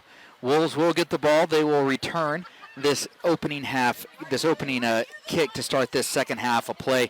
They're going to be going right to left. That means they'll have the wind in their face, which, Landon, that means in that fourth quarter when it's important, they could have the wind at their back. We saw Rhett Neese hit a 43-yarder earlier in the game from, with the wind at his back. And, if the Wolves are able to make this game closer, that could come in. That could be big, having the wind at their back. Yeah, absolutely. I mean, hey, we've been talking about it all season that he's had the leg to get the ball there. He just hasn't been able to knock it through the uprights, and we saw him get one tonight. He's feeling pretty confident, I'm assuming. So if he can go out there and knock one down again, yeah, I mean, you're talking about a lot of interest there toward the end of the game. We'll also see how many guys have to run off the field on these first few plays with their knee pads. It looks like everybody's going to be able to stay on the field right now. I think everyone probably made an adjustment in the locker room, if I had to guess. You would think so. Although their kicker, he has his pants up above his knee, but hey. He's got that leg sleeve. It's deceiving, I think. And there's the kick, and the kicker, McReynolds, is going to drive this one out of the end zone, and that will be a touchback. It will be Shawnee ball at the 20-yard line. He has such a good leg. Actually, I think that was number 22, Kilgallen, who's able to boot it through the end zone. But they got a couple guys who just know how to kick, Landon. And, again, they always do. I believe Zach Schmidt, who's the kicker at OU, I believe he went here. So they just know how to kick. Yeah, good kickers here. But, hey, this offense is going to have another chance to go out there, put some points on the board. They did a great job on their last drive. they can make some things happen here. Obviously, McGuinness not going to be in their 2-minute style defense, rather. We'll see if what offense can do, what Shawnee can see if they can put some points on the board. 2 receivers each side, 1 back in the backfield. Owens gets the snap, hands off to Beavers. No, a quick pass that's going to be out to Ejon Thomas. Thomas trying to make a play, and he's going to be spun down. A short gain on the play. He looks like he got back to the line of scrimmage, and that's it. Yeah, just a play that took a little bit longer than I think Shawnee wanted to, and gave Bishop McGuinness enough time to get back there. 2nd and 10, 3 receivers to the left side, 1 receiver to the right. Beavers in the backfield. There's the handoff to Beavers. Dietrich trying to get to the edge, and he's wrapped up from behind and dropped. Wow, that was a big man running down Dietrich Beavers, which just does not happen very much. Yeah, and right there, he just got his hands on him. I mean, that was the biggest thing. Dietrich probably could have pulled away, but once he kind of grabbed that shirt tail of the jersey, just able to kind of hold on and bring him down. Loss of 1 on the play, back to the 19. 2 receivers each side, 1 back in the backfield. Owens gets the snap. He's going to look to throw. Owens trying to set up the screen, gets it out to Beavers. Beavers trying to turn it upfield, and Dietrich gets the first down. A good play. Ooh, it's going to be close, actually. I think he's going to be just short. Maybe a half yard shy, and Shawnee's going to hurry up to the line of scrimmage. Wolves hurrying up to the line of scrimmage. Owens gets the snap, and he's going to try to sneak this one forward, and he is not going to get it. And that'll be a turnover on downs, Landon. Wow. Yeah, and it was sort of a delayed snap there. He snapped the ball, and then Owens trying to find a gap. It looked like the offensive line was able to force a little bit of a hole. You know, that's one of those right there, especially on this side of the field. You just kind of got to lay on top of your center and let him sort of take you forward and keep moving forward. The delay in the backfield let McGuinness make a little bit of an adjustment, get back there and get the stop. Just a tough overall drive there for the offense. They don't do a great job moving the ball down the field. They get the 3 and out, and then right there turn the ball over on downs on the McGuinness side of the field, put their defense in another tough position. A loss of 1. And that'll be a turnover on downs. And like you said, a bad position now for the Shawnee defense. There's a quick pass. That pass is going to be complete. Gets it to Spanier, and Spanier brought down. Gain of close to 10 on the play. And that will be a first down. So a gain of 10, and that will be a first down to the 18-yard line. Pistol formation now. 2 receivers each side. There's a handoff to Spanier. Spanier trying to get to the edge, and he's brought down out of bounds. Ryan High making the tackle. Yeah, and right there, it looked like a couple of those McGuinness guys, a chance for you to get a holding penalty if you just hustle a little bit. And right now, I think this Shawnee team just kind of lost out there after that quick drive from the offense. Down to the 11, makes it 2nd down and 3.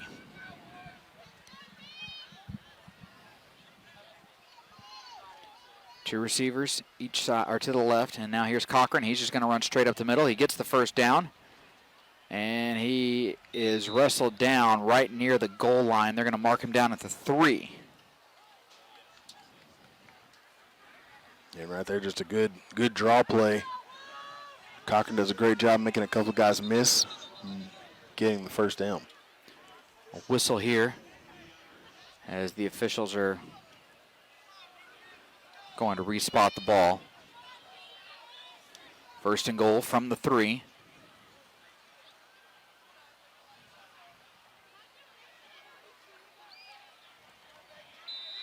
Pistol formation, Spanier behind Cochran. Now he'll motion Spanier out. Cochran will go up the middle, and Cochran into the end zone for the touchdown. And Landon, the Wolves turn the ball over on downs, and McGuinness answers right back. Yeah, again, right there, just another week where, you come out of the locker room and give up quick points for the other team that you just can't have. You get a chance to go out there, and any chance you get to put up points, you're going to have to do it against a team like this. And unfortunately, right there, they gave it right back to McGuinness, and this McGuinness team, they score quickly, and they're able to put one in. McReynolds on to attempt the extra point. Good snap, good hold. The kick is up, and that kick is good. So McReynolds gets the extra point to go, and it's now 28-10 in favor of McGuinness. Wolves need to find something here on offense.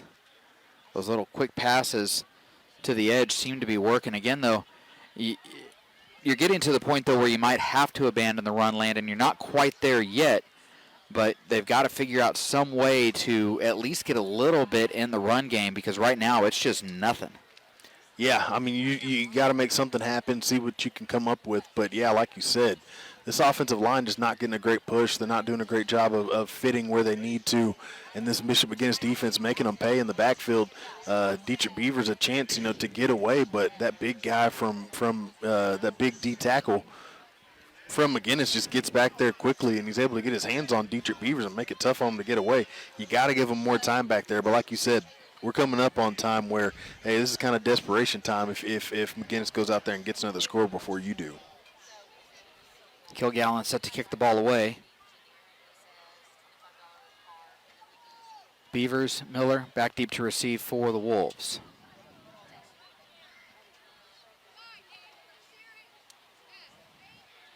Kilgallen making sure everybody's set, waiting for the go-ahead from the official, and he gets the go-ahead. And there is the kick from Kilgallen. And that's another one that goes into the end zone for another touchback.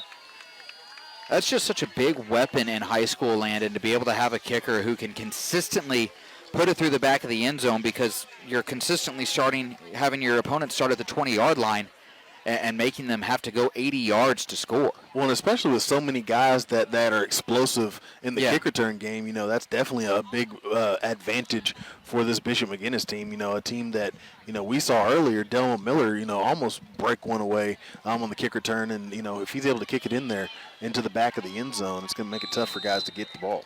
3 receivers to the right, 1 to the left, 1 back in the backfield. Here's Owens. He's going to roll to the right. Owens is going to stop, dumps it off to Dietrich Beavers, and Beavers wrapped up immediately, maybe a yard on the play. And we have a whistle here. Probably going to be a hold. Either that or it could be a man downfield on one of those rollout plays like that. But no, you're right, it is going to be a hold. So a hold on Shawnee. And it will back them up 10 yards. Yeah, on those rollouts, when you see a bunch of guys go down to the ground on the defensive line, and they're also offensive linemen on the ground, usually they were holding, kind of got, wrapped up, tackled them on the offensive line. Back at the 11-yard line, makes it first down and 19. Here's Owens looking to throw, trying to set up a screen, gets it to Miller. Miller gets into the open field, and Delmo Miller, he's off to the races. Is he going to be caught? He's at the 40. Delmo with a stiff arm, and he's run out of bounds inside the 30-yard line. Miller got close, but a big play right there on that screen pass. And they're going to mark Miller out all the way at the 22-yard line, so a huge play right there on that screen to Delmo Miller. Yeah, and right do that again, Landon. Yeah, exactly. There you go. No, all he did right there, great fit up in front of him, did great blocking, and then off the screen pass, just a whole lot of space. He's a fast guy once he gets out there. But you see the speed of the McGuinness defensive backs able to track him down. They took a good angle, too, which helped. 3 receivers to the right, 1 receiver to the left. Here's Owens looking to throw. Owens, a quick pass out to Keno Citizen, and he dropped it. He just took his eyes off it. He was trying to make a move before he actually gathered the ball. Yeah, and that's one thing that he kind of does, and it's something that you got to work on in practice is just see the ball in, see it fully in, and it's something you kind of got to bring out that tennis ball machine and see if you can just catch the ball with one hand. Yeah. Ball's on the ground. It's picked up by Owens. Owens is going to pitch it off to Citizen, and Citizen then goes backwards, and that was a play right there where Jameer doesn't need to try to do anything crazy with it. He just needs to jump on it and just live to fight another play, because all of a sudden, 1st and 10 at the 22, Landon, you're now looking at 3rd down from the 34. Yeah, like you said, that's one of those. He picks it up off the ground. The defense is already there. Just go ahead and go down and see if you can make something happen. But right there, going to force him into a bad position. All the way back at the 34-yard line. Here's Owens looking to throw. He's going to just throw this one up, trying to get Miller, and it's intercepted by McGuinness. As number 17 for the Irish comes up with the interception. That is Charles Meadows. As the Shawnee coaching staff looking for a pass interference penalty. There was some contact, but they're going to let the interception go. Well, and the corner never turned his head. I mean, he was making full contact, never turned his head. So when Delmo Miller goes up to make the play, the safety comes over the top and makes a great play. But, I mean, if you got pass interference on one side, you got to call it on the other side, and Shawnee doesn't get it there.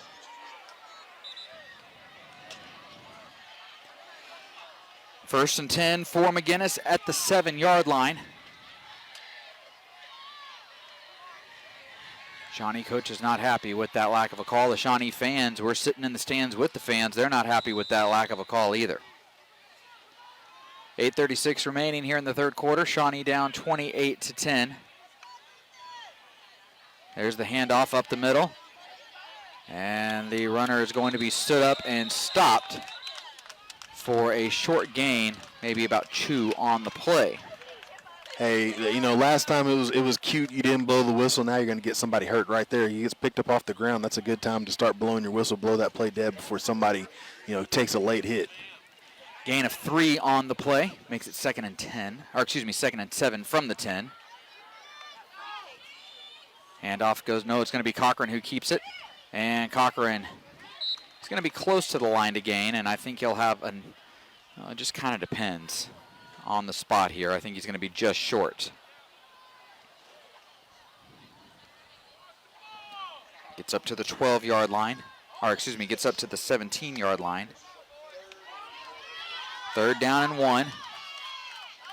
Shawnee showing a blitz. Cochran looking back over to the sideline. And they're going to run the option. Cochran breaks the tackle, and Cochran is able to get just enough for the first down. Jason Hare got back there. He was just unable to get a good grasp of Cochran, as Cochran was able to kind of turn his shoulders and slip him. Yeah, got his hands on him again. Just a slippery team. Wonder what's going on. Maybe something on those jerseys. Gain of 4 up to the 20-yard line. Here's Cochran looking to throw. He's going to roll out, and he finds his receiver wide open for the first down.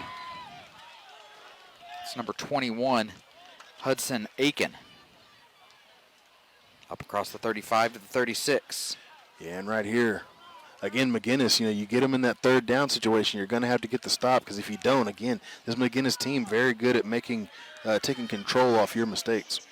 Yeah, if you don't get off the field against McGuinness, they're likely going to make you pay.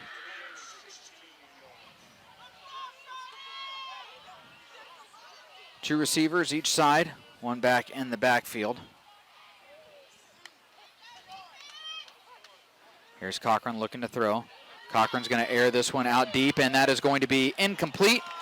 And we have a pass interference penalty on Kevin Tyner. Again, one that the Shawnee coaches don't like. Landon, you threw your hands up as well. You don't agree with that call either. I mean, I don't know how you make that call. That's a bad call. I mean, that's just what it is. I mean, if you let that pass interference go down here against Shawnee, you got to let that one go down here for Bishop McGuinness. I don't know. I don't know what the referee saw there. That'll move the ball up across midfield to the 49-yard line in Shawnee territory. Here's Spanier. Cochran looking to throw. Cochran is going to be wrapped up and dropped right back at the line of scrimmage. Was Jason Hare and it looks like Lance Williams getting back there. And a great job there by Kevin Tyner in the secondary. What he does is he makes Cochran second-guess that throw. He has to kind of keep the ball just a second longer, and that lets the guys get in there and bring him down for the sack. Cochran looking over to the sideline, getting the play call. McGuinness lining up with two receivers kind of stacked to the left side and two receivers to the right side as well. Spanier in the backfield. Here's the handoff to Spanier. He drops the ball. He puts it on the ground. And now he's trying to find somewhere to go with it. And he's wrapped up. And they're still not blowing the play dead. Now they did. and back in Shawnee territory at the 49-yard line. But Landon, Shawnee now in another third down situation. It's 3rd and 12. They got to get off the field right here. Got to get off the field and give your offense another chance. I mean, they got to have the ball to score. Got to get off the field here. 3rd down and 12. 3 receivers to the right side, 2 receivers to the left for McGuinness. Cochran's going to look to throw. They're setting up a screen. Oh, and that play was blown up. What a read right there. My goodness, I think that was Zyron Campbell that read that and just blew that play up. My goodness. Wow. Yeah. Couldn't tell if that was Zyron Campbell or Delmone Miller, but it was one of those two, and they just blew it up. Yeah, and read the play the whole way, got him in the midsection, and like you said, blew it up. And that brings up 4th down, Landon, so the Wolves, they will get off the field. As there's the punt by Kilgallen. A good punt, drives Miller back, and it will go into the end zone for a touchback. Miller thought about fielding that, and I think he realized where he was on the field and how quickly the kick coverage team was closing in on him.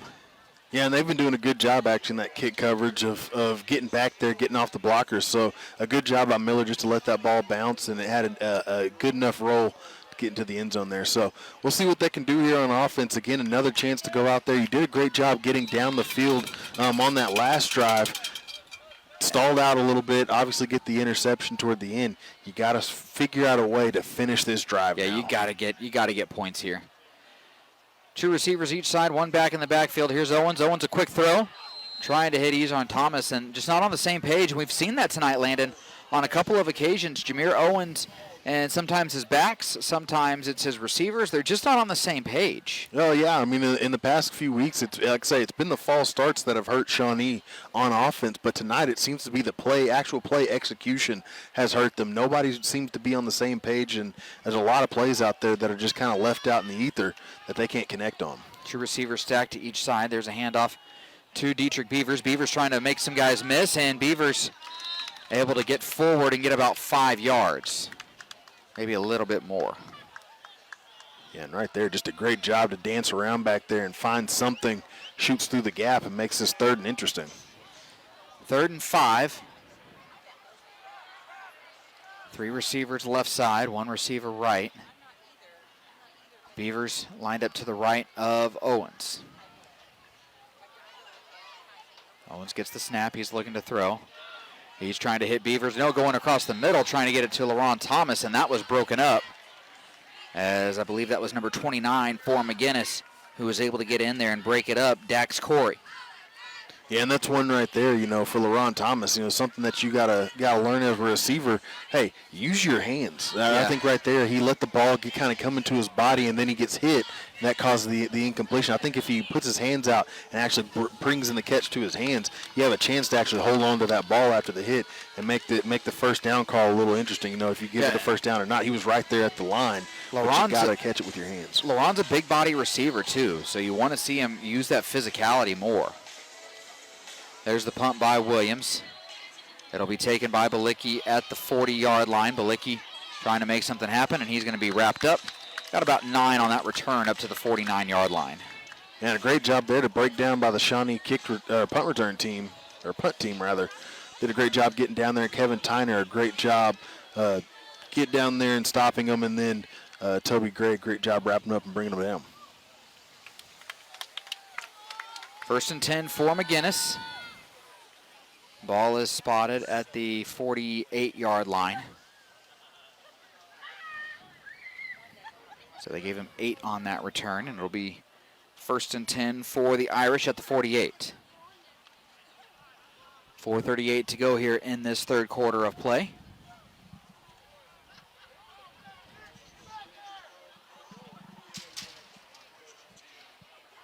Two receivers right side for McGuinness. Looks like they're going to go with 1 receiver to the left. They have a tight end to the right side as well. Spanier in the backfield as we're waiting to get the ball placed. I think it's a McGuinness ball that they're waiting on. Each team brings their own balls for offense, and it's a Shawnee ball that is still out there, or that was out there. Now we should be good to go. 2 receivers and a tight end to the right side, 1 receiver to the left side for McGuinness. Spanier in the backfield. Cochran gets the snap. Cochran's going to look to throw. Cochran, he's going to duck under a couple guys, and then he will scramble forward and get a first down, but there's a flag on the play. Looks like it's going to be a hold against McGuinness here. So that'll push McGuinness back as they did get into Shawnee territory, and he would have had enough for a first down at the 42-yard line. But this penalty will back him up. Yeah, and that's one right there, a long developing play for McGuinness and that Shawnee defensive line. You know, they played pretty well tonight. I'll give them that. They've done a great job when they have gotten pressure back there of pushing that offensive line back and making it tough on them. And you get the hold after that play. So 1st and 20 now for McGuinness. Ball at the 38-yard line. There's the handoff to Spanier. Spanier up the middle, and he's tripped up. Miller making the tackle. We'll make it 2nd down and about 15. As he got up to the 42-yard line. 43-yard line. So 2nd and 15. 2 receivers to the left side, 3 receivers to the right. Empty backfield for Cochran. Now he'll bring it back in the backfield with him. It's big number 9 back there, Tom Watts. Cochran gets the snap. He's going to look to throw. Cochran over the middle, and that pass is going to be caught, and that'll be a first down. Cochran had enough time just to sit back there, and he found Jack Foster open for the first down. Yeah, and right there, Foster, gets the one-on-one with the linebacker. He's a quick guy, and Jason Hare, as good as he is, just couldn't keep up with him. 1st and 10 at the Shawnee 37.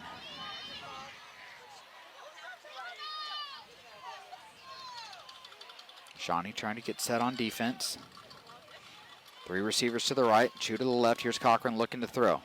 Cochran across the middle of the field, and that pass is incomplete as it hit the deck. And we have a McGuinness guy who's going to have to come off the field without a helmet.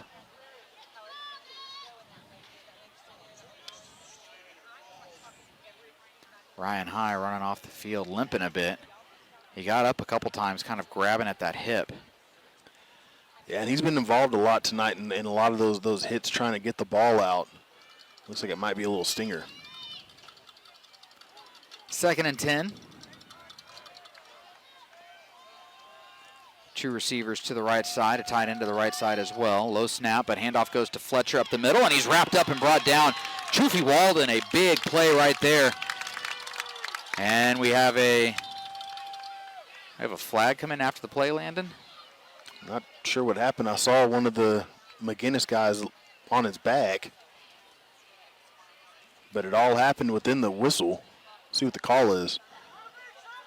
This might be another one that goes against Shawnee. Right now it's a gain of just 1. Actually, they're going to say it's no gain on the play. Yeah, Choofy, a great job. I mean, so far tonight he's done a great job. As a freshman going out there and kind of manhandling some of these older guys, it's tough, but he's held his own tonight. Yeah, we do have a flag on the field, and now the official getting set to make the announcement. And it's going to go against Shawnee.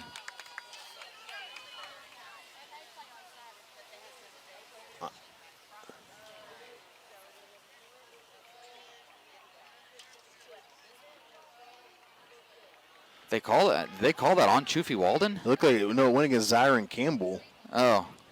So he comes off the field. I'm not sure what happened. He doesn't look like he knows what happened either, but he got called for a personal foul. Well, he didn't get chewed out by anybody either. Down to the 22, so 1st and 10 for McGuinness at the 22. There's a pass into the end zone, and there's another McGuinness touchdown, as it's now about to be 35-10, Landon. And the Wolves are up against it now, against this Bishop McGuinness squad. Yeah, right there. Just again, you have a chance to get a stop. You're sitting at 3rd down, and I don't know what happened after the play, but the referees were obviously watching something. After the dead ball penalty. You extend that play, you give McGuinness another chance. Yeah. They're going to go for 2 here. They are going for 2. And they're not going to get the 2 as DeMario Joyner and Chufy Walden combine to make the tackle. And right there, I wonder. Well, I don't even know what they were trying to do. I'm looking at the at the scoreboard, thinking, oh, hey, maybe they're going to try to, change it up a little bit, see if they can make this a odd possession game. But I mean, you're still up 24 here. I'm not sure what they were trying to do there, but again, a great job on that play. Again, Chufy Walden just kind of staying home, getting in there, and he's been really doing a great job tonight of moving guys out of there and getting in there and making some things happen when he needs to, when he's been out there. 34-10 the score in favor of Bishop McGuinness.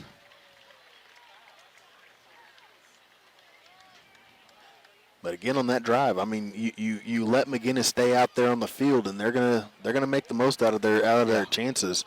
We've seen it so far tonight. If you extend their drives for them, they'll gladly take it, and then they'll make you pay for it. And they've done that plenty of times tonight in all of their scoring drives. It's kind of come off of a Shawnee mistake that led to extending Bishop McGuinness's plays tonight. Kilgallen with the ball teed up for the Irish. That kick is up, and that will be another touchback as, again, Kilgallen puts it through the end zone for a touchback.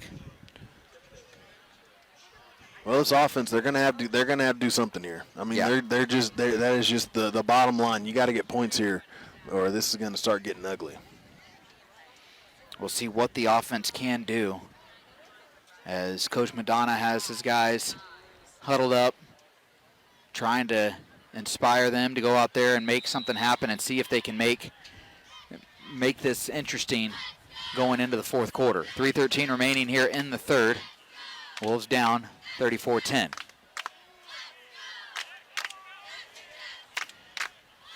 Two backs in the backfield with Owens. Here's a quick pass that's going to be caught by Delmone Miller. Miller trying to dance around, and we have a flag on the play.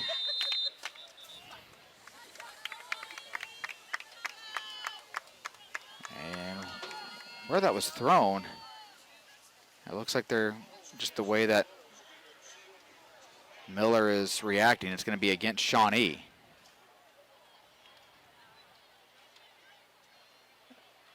They're calling a holding, but it was thrown in the middle of the field where there wasn't anybody over there, Landon. Yeah, I'm not sure where the hold was.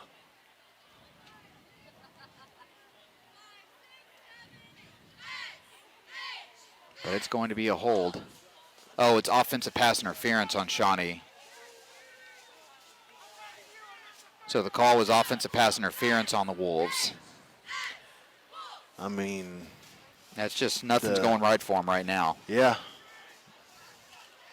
Yeah. They'll spot that half the distance to the goal. It'll be at the 10-yard line. 1st and 20. There's a deep pass for Miller, and Miller just could not track that one down. I think the wind kind of made that ball drift a little bit. That's one that Miller's going to want back, though. It ended up, kind of eating him up a little bit, one that he knows that he probably should have caught. And that was a good ball by Jameer Owens. Yeah, I was wondering, he kind of had to adjust to it while the ball was in the air. He was kind of rolling back, and it's one of those where you kind of want to put the breadbasket in rather than having to turn around and try to catch it. Here's Owens. He hands off to Beavers. Beavers trying to find somewhere to go with it, and he's chopped down. No gain on the play, and that'll bring up 3rd down. Actually, maybe a loss of 1. Yeah, Bishop McGuinness, they fly around. They're a quick team, so they're going to get to that edge pretty quickly. Not going to find much out there. Your best bet is to try to get those guys moved out of the middle if you want to get Dietrich Beaver some yards. Wolves trying to get everybody lined up. 3 receivers to the left side, 1 receiver to the right. Beavers to the right of Owens. Owens gets the snap. Owens going to look to throw. Owens with time goes across the middle, and that is going to be incomplete again off the hands of Keno Citizen. Yeah. Yeah, again, just I'm not sure. I'm not sure what's going on. I mean, he's a guy, when he has the ball in his hands, he can make some things happen, but you got to start catching those passes, especially when they hit you right in the gloves. Lance Williams back on to punt the ball away.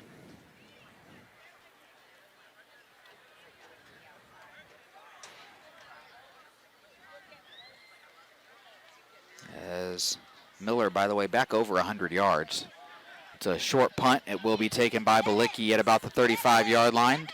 Balicki with a good return inside the 20 down to about the 19, and McGuinness will have great field position to start this drive. Yeah, somebody's going to have to wake up here. This game is going to get, I mean, it's getting there, but it's going to get to a point where it gets out of hand. Somebody's going to have to wake up on this defensive side, see if they can get another stop. We've seen McGuinness in the same situation, and Shawnee was able to get out of it on the defensive side. They're going to have to come up with something big here. 2:08 remaining in the third. Wolves down 34-10.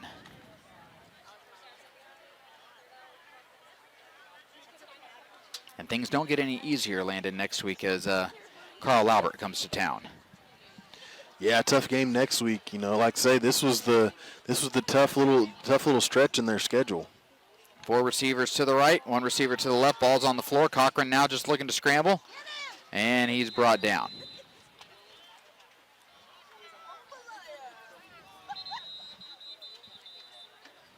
And we have a whistle as it looks like that there is an injured Shawnee Wolf on the turf.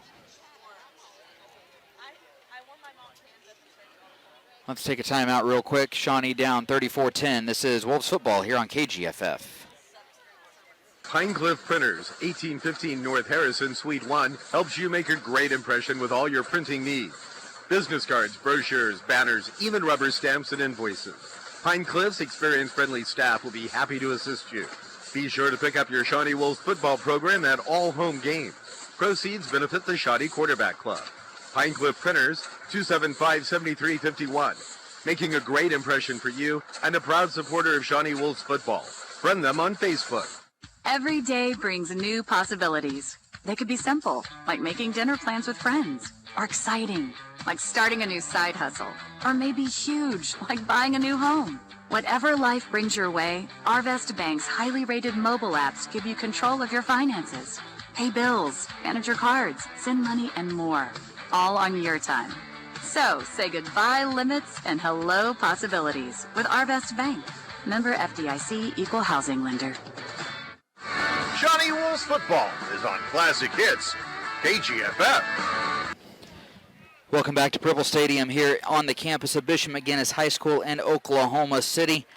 We have a injured Wolf on the field. It looks like it's Chuffy Walden who is down, and he's being helped off the field. Landon, you don't like to see that. You never want to see an injury, but a guy like Walden, as he's not putting any weight on that right foot, he's played so well for the Wolves over the past few weeks, past 3 weeks really. Didn't play much in that Seminole game, but since that Ardmore game, he's really started to show a lot of growth, and he's just a freshman. Hopefully he's going to be okay.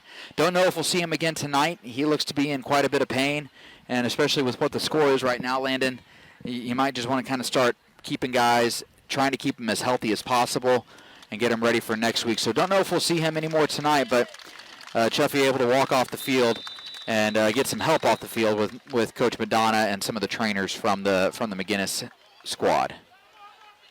Yeah, man, the referee wasn't going to let him off the field. And now we're good to go. Now he's off the field, and the Irish getting back at it here. They'll put a guy in motion. Empty backfield for Cochran. He gets the snap. Cochran going to roll out. Cochran being chased. Cochran delivers a pass that is going to be incomplete. And then Cochran is hit, and they're going to throw a flag for roughing the passer. And Landon, that, I mean, I don't know. I don't know how you can call roughing the passer. That's going to go against Toby Gray, and he is not happy. And, I mean, Cochran is a little shaken up, but still, I mean, that was a clean hit. It looked clean to me. Unless he got him in the head, that's the only thing that would make that roughing the passer, because he hit him right after he threw it.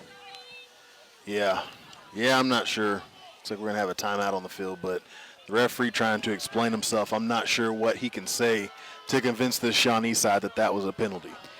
Yeah, and the Shawnee fans not happy either, as they are letting the official hear it as well. And I believe that's Mike Blitch, who the defensive coordinator, who's over there, as Coach Madonna still with Chuffy on the sideline as he's getting kind of looked at and having that leg of his looked at. But Coach Blitch is talking to the official about this. Not happy, obviously, with the call, and the official telling him what he saw as well. And I think that they're going to come to a point to where they just disagree. I don't think it's going to be an agree to disagree. I think it's just a disagree. Yeah, absolutely.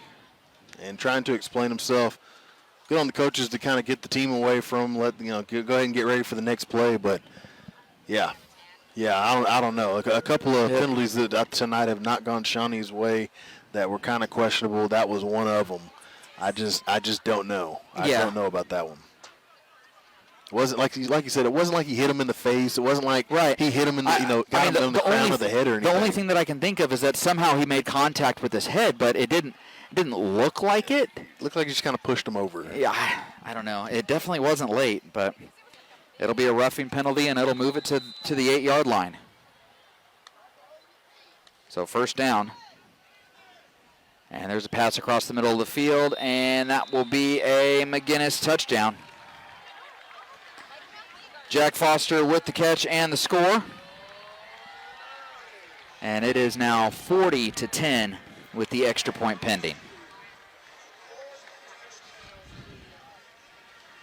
Yeah, and you didn't want it to get this way. You go into the half, go into the locker room, kind of feeling good about yourself. A 2-score game, you're going to get the ball back. So far in this third quarter, again, just more of the same from the Shawnee team coming out of the half. In the second half, just can't seem to answer the call. Extra point up, and the extra point is good. 1:31 to go here in the third quarter. Landon, if you're the Wolves now in this game, obviously you're never going to quit. You're never going to give up. You're going to keep playing, and there's still the entire fourth quarter to go. They're going to keep playing hard and keep trying to do things, to put on tape, to build for the next few weeks. But right now, at what point do you just, if you're the coaches, do you say, hey, all right, let's start to get some of these guys out here. We've seen a couple guys get shaken up. Ryan High not 100% healthy anymore. Chuffy Walden, obviously, he's having a hard time moving. At what point do you just kind of say, okay, let's put the backups in, let's put the second-string guys in, and live to fight another day? I mean, the thing is, I just don't know if they have the guys on the sideline. I mean, that's true. There's not a ton of bodies. You're right. You got a lot of guys that are playing both ways tonight. So I mean, you're talking about who can go out there to make up for that. Who is the second string for this team? So, yeah, is the second string on offense a lot of the first teamers on defense? Yeah, exactly. You're right. So it makes it tough to think like that because so many of these guys play so many different aspects of the ball. There's the kick by Kilgallen, and, of course, it's another touchback. My word. Yeah, that one touched the back of the end zone. Yeah. It didn't just roll into it. It went fully into the back. I think we had a return on, the first kickoff, and it was Miller who had a return on the first kickoff, or maybe Ejon, I don't remember, but every other one has been a touchback. Yeah. Yeah, he's got a leg on him, I tell you. He really does. But he's not their place kicker. He's just the guy who handles kickoffs and punts. Yeah, and it makes it tough on the Shawnee team. So you try to get momentum up from that kick return, and they did a great job getting a lot of momentum, actually moving the ball down there before giving the ball up. But off that Delmo Miller return earlier, got a lot of momentum off of it. It sort of kills your momentum when he kicks it into the back of the end zone for this offense. Two receivers to the right side, one receiver tight end to the left. There's a high snap. Ball still on the ground, and it is going to be grabbed by Dietrich Beavers inside the 5, down at the 2-yard line, Landon. Oof. Yeah, it's just a bad snap. A little high, couldn't get to it. And both guys trying to fight for the fumble in the backfield. And McGuinness jumped, so at least the Wolves will get slightly out of the shadow of their own end zone.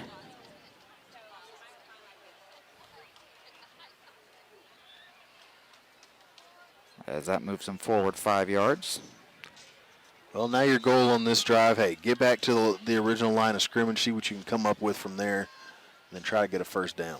Another high snap that time. Owens able to handle it, and he hands off to Beavers, and Beavers trying to push forward. And he gets up to about the 9. Yeah, and again, one thing that you don't want to see, you don't want to see a lot of offensive linemen just kind of standing around while the pile is moving back, and just 3 guys in the offensive line just kind of hanging out while the pile's moving with Dietrich Beavers in the middle of it. You got to get up in there, try to move the pile the other direction. They're going to empty out the backfield for Owens. They'll put, I believe that's Quentin Trapp in at a fullback position, H-back position, 2 receivers each side. And a flag on the play.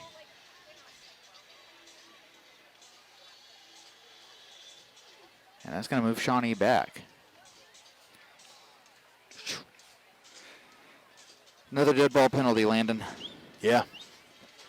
Yeah, and I'm not even sure what that one was. I couldn't see the signal from the... It must have been an offside penalty. Just happening before the play like that. Now they run the clock. We'll see if Shawnee even runs another play here before the third quarter ends. They do, as Owens looks to throw. Gets it off to Miller. Miller trying to make a couple guys miss. He does.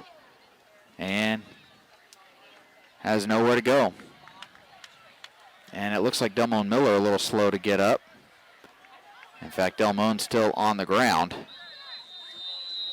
As that will do it for the third quarter. We're going to take a break. When we come back, we'll have the fourth quarter for you. This is Shawnee football here on Classic Hits, KGFF. Score a great deal from Domino's Pizza in Shawnee with their mix and match deals for $6.99 each. Pizza, hot wings, sandwiches, pasta, specialty breads, desserts, and so much more. Kick off the season right and have it delivered right to your home. Don't punt on the coupon finder, drinks, or sauces. Domino's Pizza in Shawnee. Log on to dominospizza.com. For many years, most people in the midst of arranging a funeral have had only 2 choices, cremation or burial. But there is a third option available, aquamation or flameless cremation.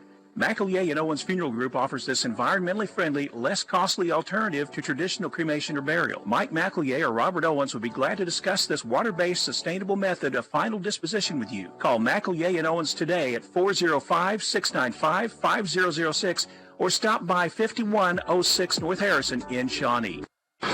Shawnee Wolves football is on Classic Hits, KGFF. Welcome back to Purple Stadium here on the campus of Bishop McGuinness High School. I'm Chris Cox as we get set to start this fourth quarter of play. Landon, it doesn't look good for Chuffy Walden on the sideline. The McGuinness training staff bringing out some crutches for him. That's never a good sign. They also have a bag of ice as well. There's Williams set to punt it away. He gets the punt away. And it'll be taken at about the 46-yard line by Balicki. Balicki dancing around. And he's brought down inside the 30 at about the 26-yard line.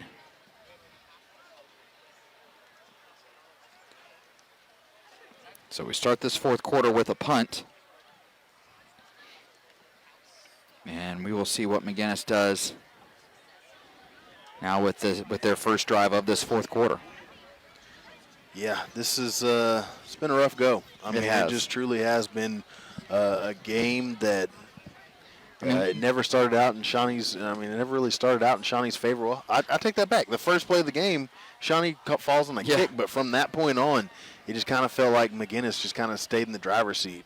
And yeah, you know, we've talked so much about how well Shawnee's played as McGuinness does have their backups in now, and there's a low snap and number 16 for McGuinness in at quarterback now, and that is Mason Jones. And Landon, we've talked about how well the Wolves have played through these first 3 games, and we knew that McGuinness was a tough team, but just kind of the way that they've played tonight, it's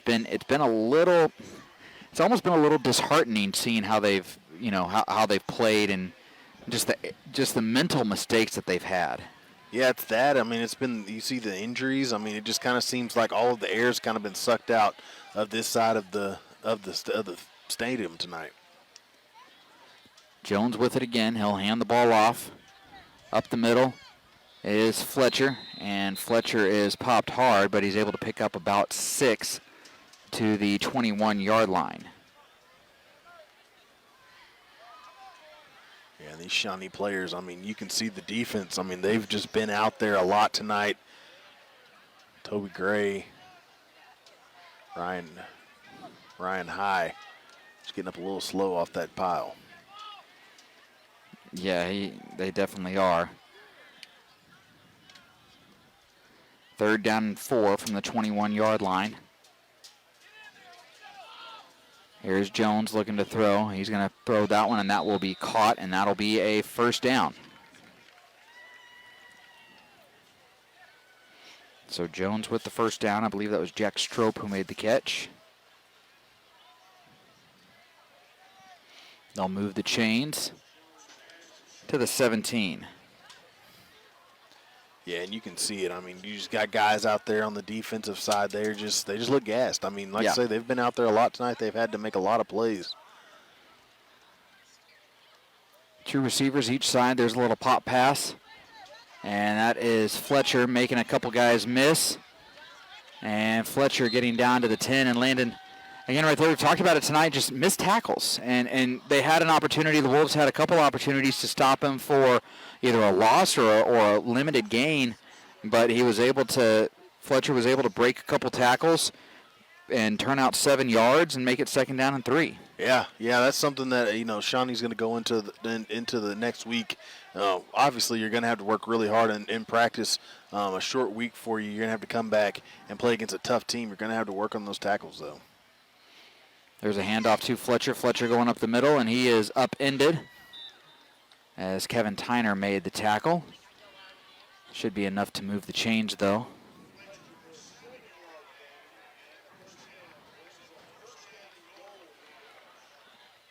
Down to the 6-yard line. 1st and goal from the 6. Jones gets the snap. He'll hand off to Fletcher. Fletcher going up the middle. Fletcher stood up, kind of spins, and might get a couple yards out of it as he falls down at the 3. Yeah, and that's the other thing. This Bishop McGuinness running game, even if they're hit, they're able to, if they are wrapped up, they've been able to fall forward a lot tonight.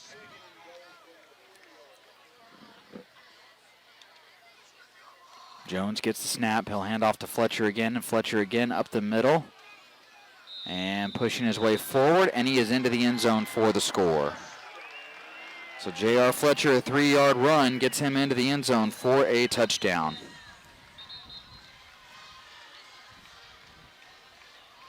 And we have some whistles, I think. Oh, they're waiting for a ball.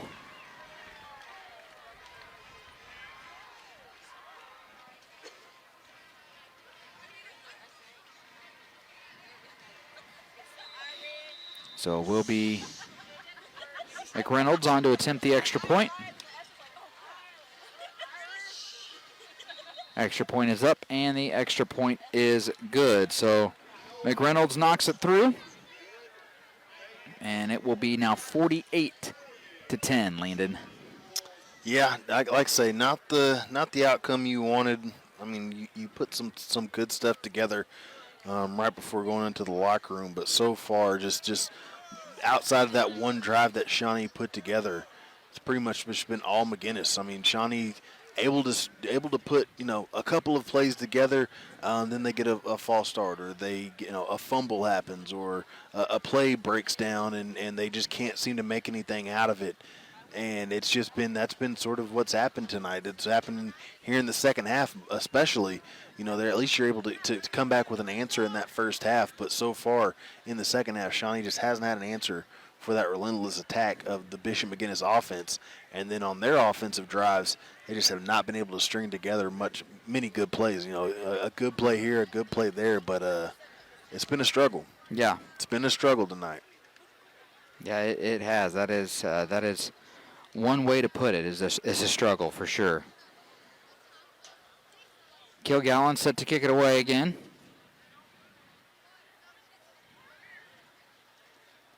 as he has the ball teed up, and Landon, the Wolves, again, we've talked about it already a little bit, but things do not get easier next week as Carl Albert comes to town. And then you get John Marshall, that last little non-district game. I believe that's the extra non-district game. Yeah, Southeast is 5A. But, I mean, things not getting any easier for the Wolves. Here's a kick. It will be returnable for Ejon Thomas from the goal line. Thomas going up the middle, and Thomas up to about the 24-yard line. So the Wolves finally able to return one. And Thomas, a good job getting it up to the 24. Yeah, and he's a little slow getting up now. Actually spotted at the 25. Yeah, Landon, that's one reason why I say if you can, especially some of those key guys, if you can get them out of the game, I think you got to really start kind of thinking about that. Yeah, you got to protect your guys, but I mean, yeah, got to protect your guys.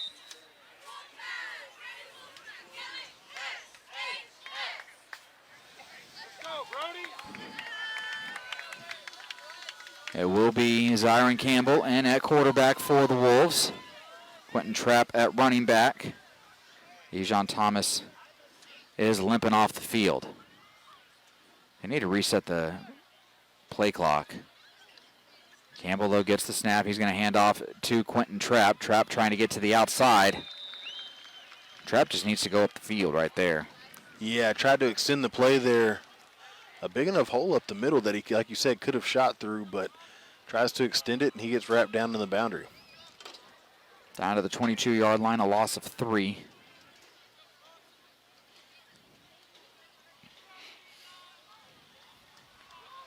Two receivers to the right, one receiver to the left. Two backs in the backfield with Trapp to the right of Campbell. Campbell looking to throw.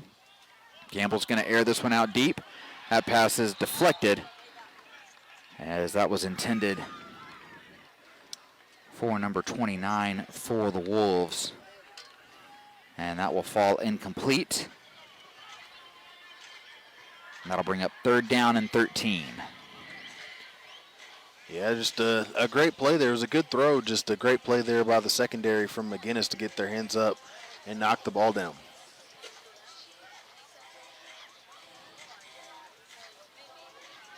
.38 to go here in the 4th quarter. Campbell gets the snap, and the ball's on the ground, and it will be recovered by McGuinness. Campbell turned to hand the ball off to Quentin Trapp, and Trapp just never took it. Yeah. I think that was one of those. I think Trapp probably thought it was a designed run for Zyron Campbell. Zyron Campbell thought he was handing it off, and the ball just ends up on the ground. Campbell had his back completely turned as he was trying to sell the run or sell the pass. Yeah, that's one of those. That's on Quentin Trapp. If that ball goes into your chest, you gotta grab it, and you gotta make the quarterback take it away from you at that point. Yeah, and especially, Campbell's reaching out with one hand. It's not gonna be. He's gonna run a play fake with 2 hands or a read option with 2 hands, not with one.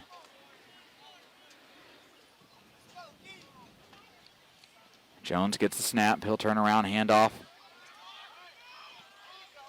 As McGuinness runner tried to make a cut and ended up slipping and was brought down. That was number 33, Michael Gaspara.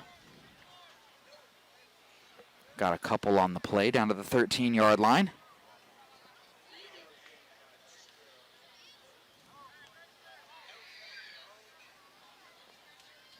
Jones with Gaspara in the pistol formation behind him. McGuinness starting to take some time. They're not going to even get everybody set until about 7 seconds on the clock. There's the snap. Jones is just going to run up the middle himself. Gets a couple yards and is dropped. McGuinness in indefinite clock burning time now, which I know Shawnee probably appreciates. With 6:15 to go here in this 4th quarter of play, Landon. Yeah, they're going to try to get that clock running. I think another score, the clock will probably run regardless. Jones still waiting. Gets the snap. He'll turn around, hand off to number 31 for McGuinness, and he's tripped up, but that should be enough for a first down. As Jet Schaefer got the first down to the 5-yard line. Yeah, and you know what started out as an optimistic evening. Thought, hey, maybe they can hang around, make some things happen tonight, especially after last week's close game. You know, McGuinness sort of snuffed that out pretty quickly, but then they made it interesting going into the locker room. Yeah, gave you a little bit more hope, and then once they came out, again another week where the opposing team comes out looking like they're ready, and your team just kind of gets left in the dust. There is Schaefer, and Schaefer's wrapped up as Lance Williams makes the play in the backfield, dropping him down at the 11. Yeah, and that's what you like to see right there. I mean, just getting in the backfield, you know, still fighting through stuff. 5 minutes left in this game. You're down by a big margin, but you're still out there fighting and making tackles in the backfield. Ejon Thomas, by the way, in a lot of pain on the bench, kind of motioning at that left hip, left leg of his. He has his shoulder pads off now. McGuinness taking their time. Play clock down to 5. They get the snap. There's Schaefer with the handoff. Schaefer trying to get to the edge. And he's brought down as I think that was Toby Gray made the tackle.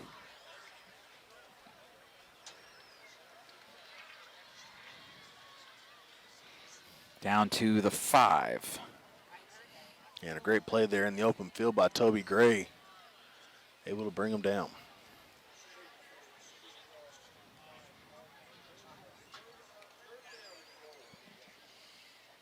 So it'll bring up 3rd down and goal from the 5.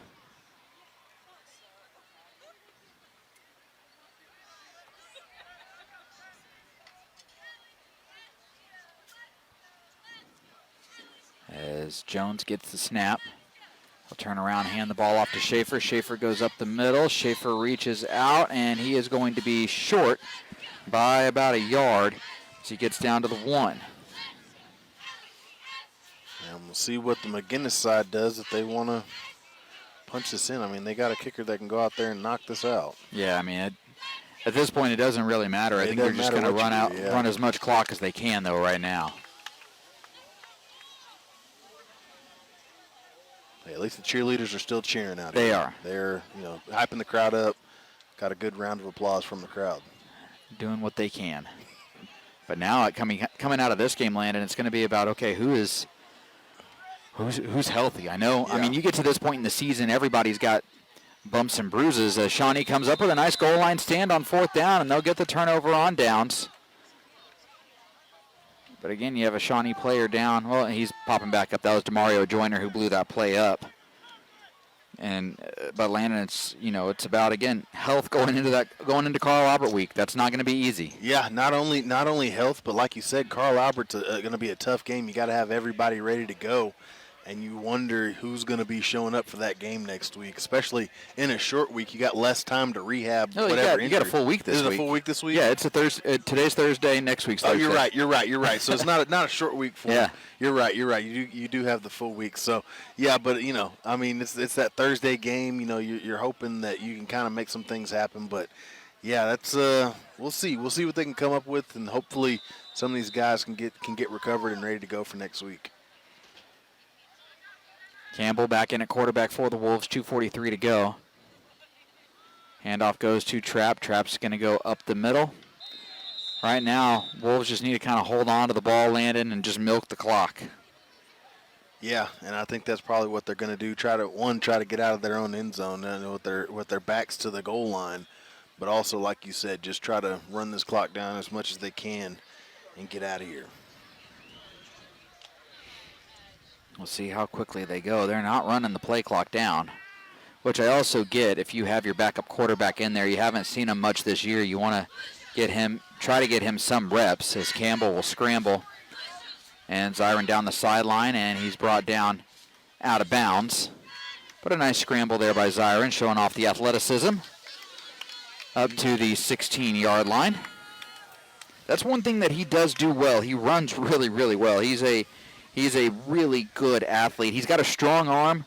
Well, we haven't really seen him throw it too much this year. I think just a couple of pass attempts, so we don't know if the accuracy has improved, but he's a really good athlete. Well, he's got long strides, too. Handoff goes to Trapp. Trapp trying to get to the outside, and he cannot bounce it as he's brought down at the 15.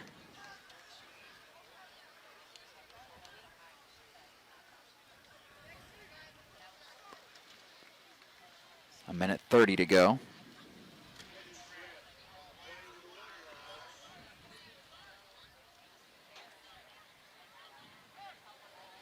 Campbell. Hands off to Trapp. Trapp again trying to bounce it to the outside. Lowers the shoulder, and he is driven out of bounds at the 20-yard line. And a big hard hit there. He stays up on his feet. I mean, a guy who's got a great center of gravity. He was kind of fighting for that contact, too, a little bit. Yeah. Under a minute to go now. Third down. The Wolves, if they wanted to, could just milk the clock the rest of the way.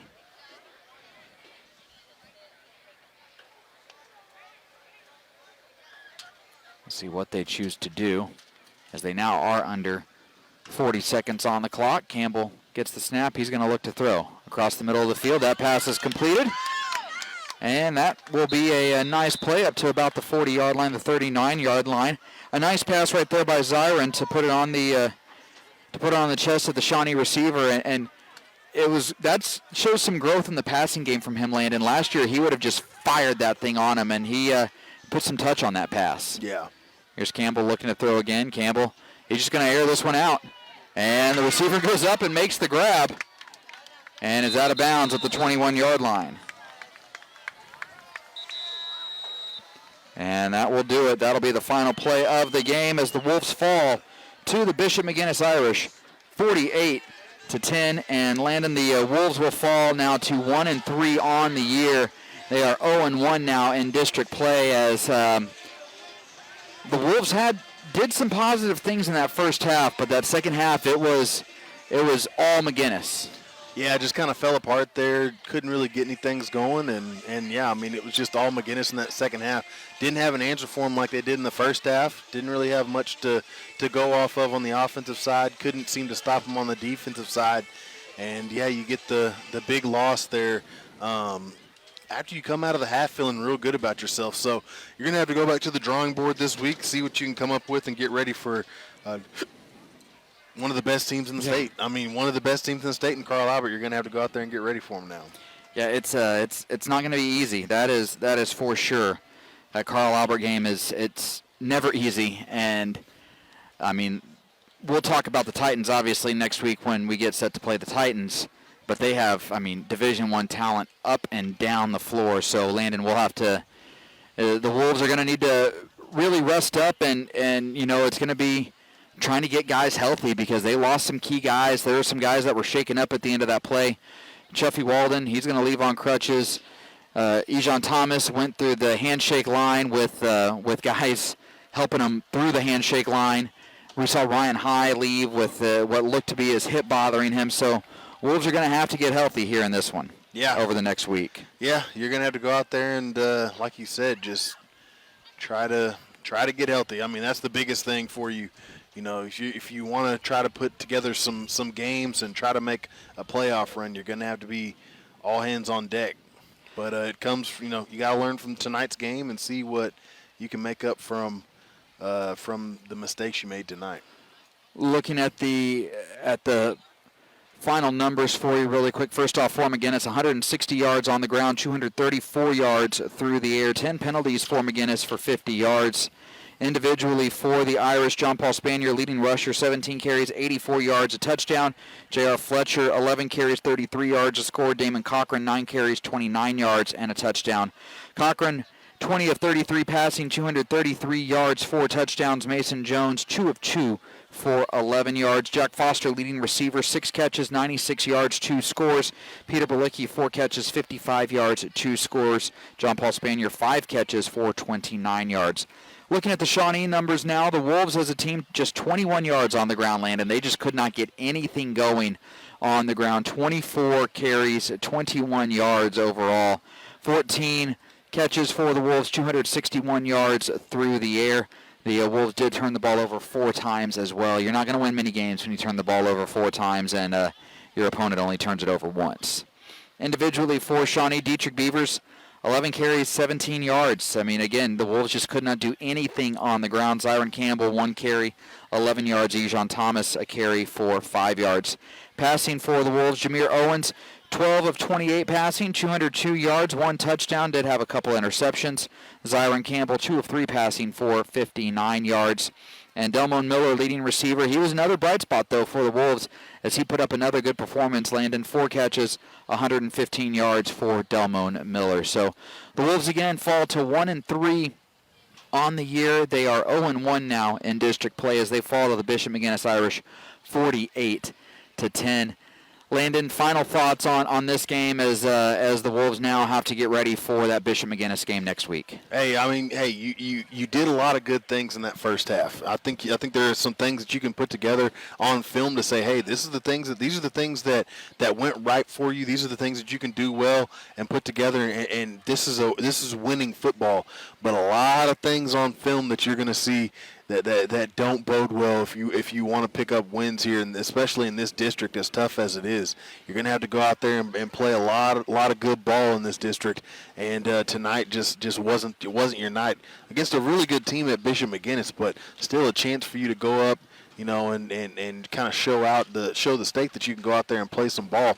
Couldn't make it happen tonight, but hey, get another chance to go out there and play again next week against one of the best teams in the state. Yeah, you got to play perfect. I mean, you can't have any mistakes if you want to come close to a win. You can play perfectly and still lose to them. So you're going to have to go out there, play perfectly, and then play perfectly perfect. I mean, it's just one of those things. You got to be extra good, 110%, whatever you want to call it. You're going to have to go out there and give it your all if you want to keep it close, and then you're going to have to give a little bit more if you want to come away with the win. So we'll see what Shawnee can come up with. A tough loss tonight. You had a lot of hope going into this game. You had a lot of hope coming out of the locker room, and you don't execute. You don't get it done. But another chance next week to play some more football and get some guys healthy, hopefully, and have them ready to go for next week. That's going to do it for tonight's game. Again, the Wolves fall to the Bishop McGuinness Irish 48-10. For our camera guy, Gage Lloyd, everybody back in the KGFF studios, and my broadcast partner, Landon Green, I'm Chris Cox. Thanks for listening, and good night.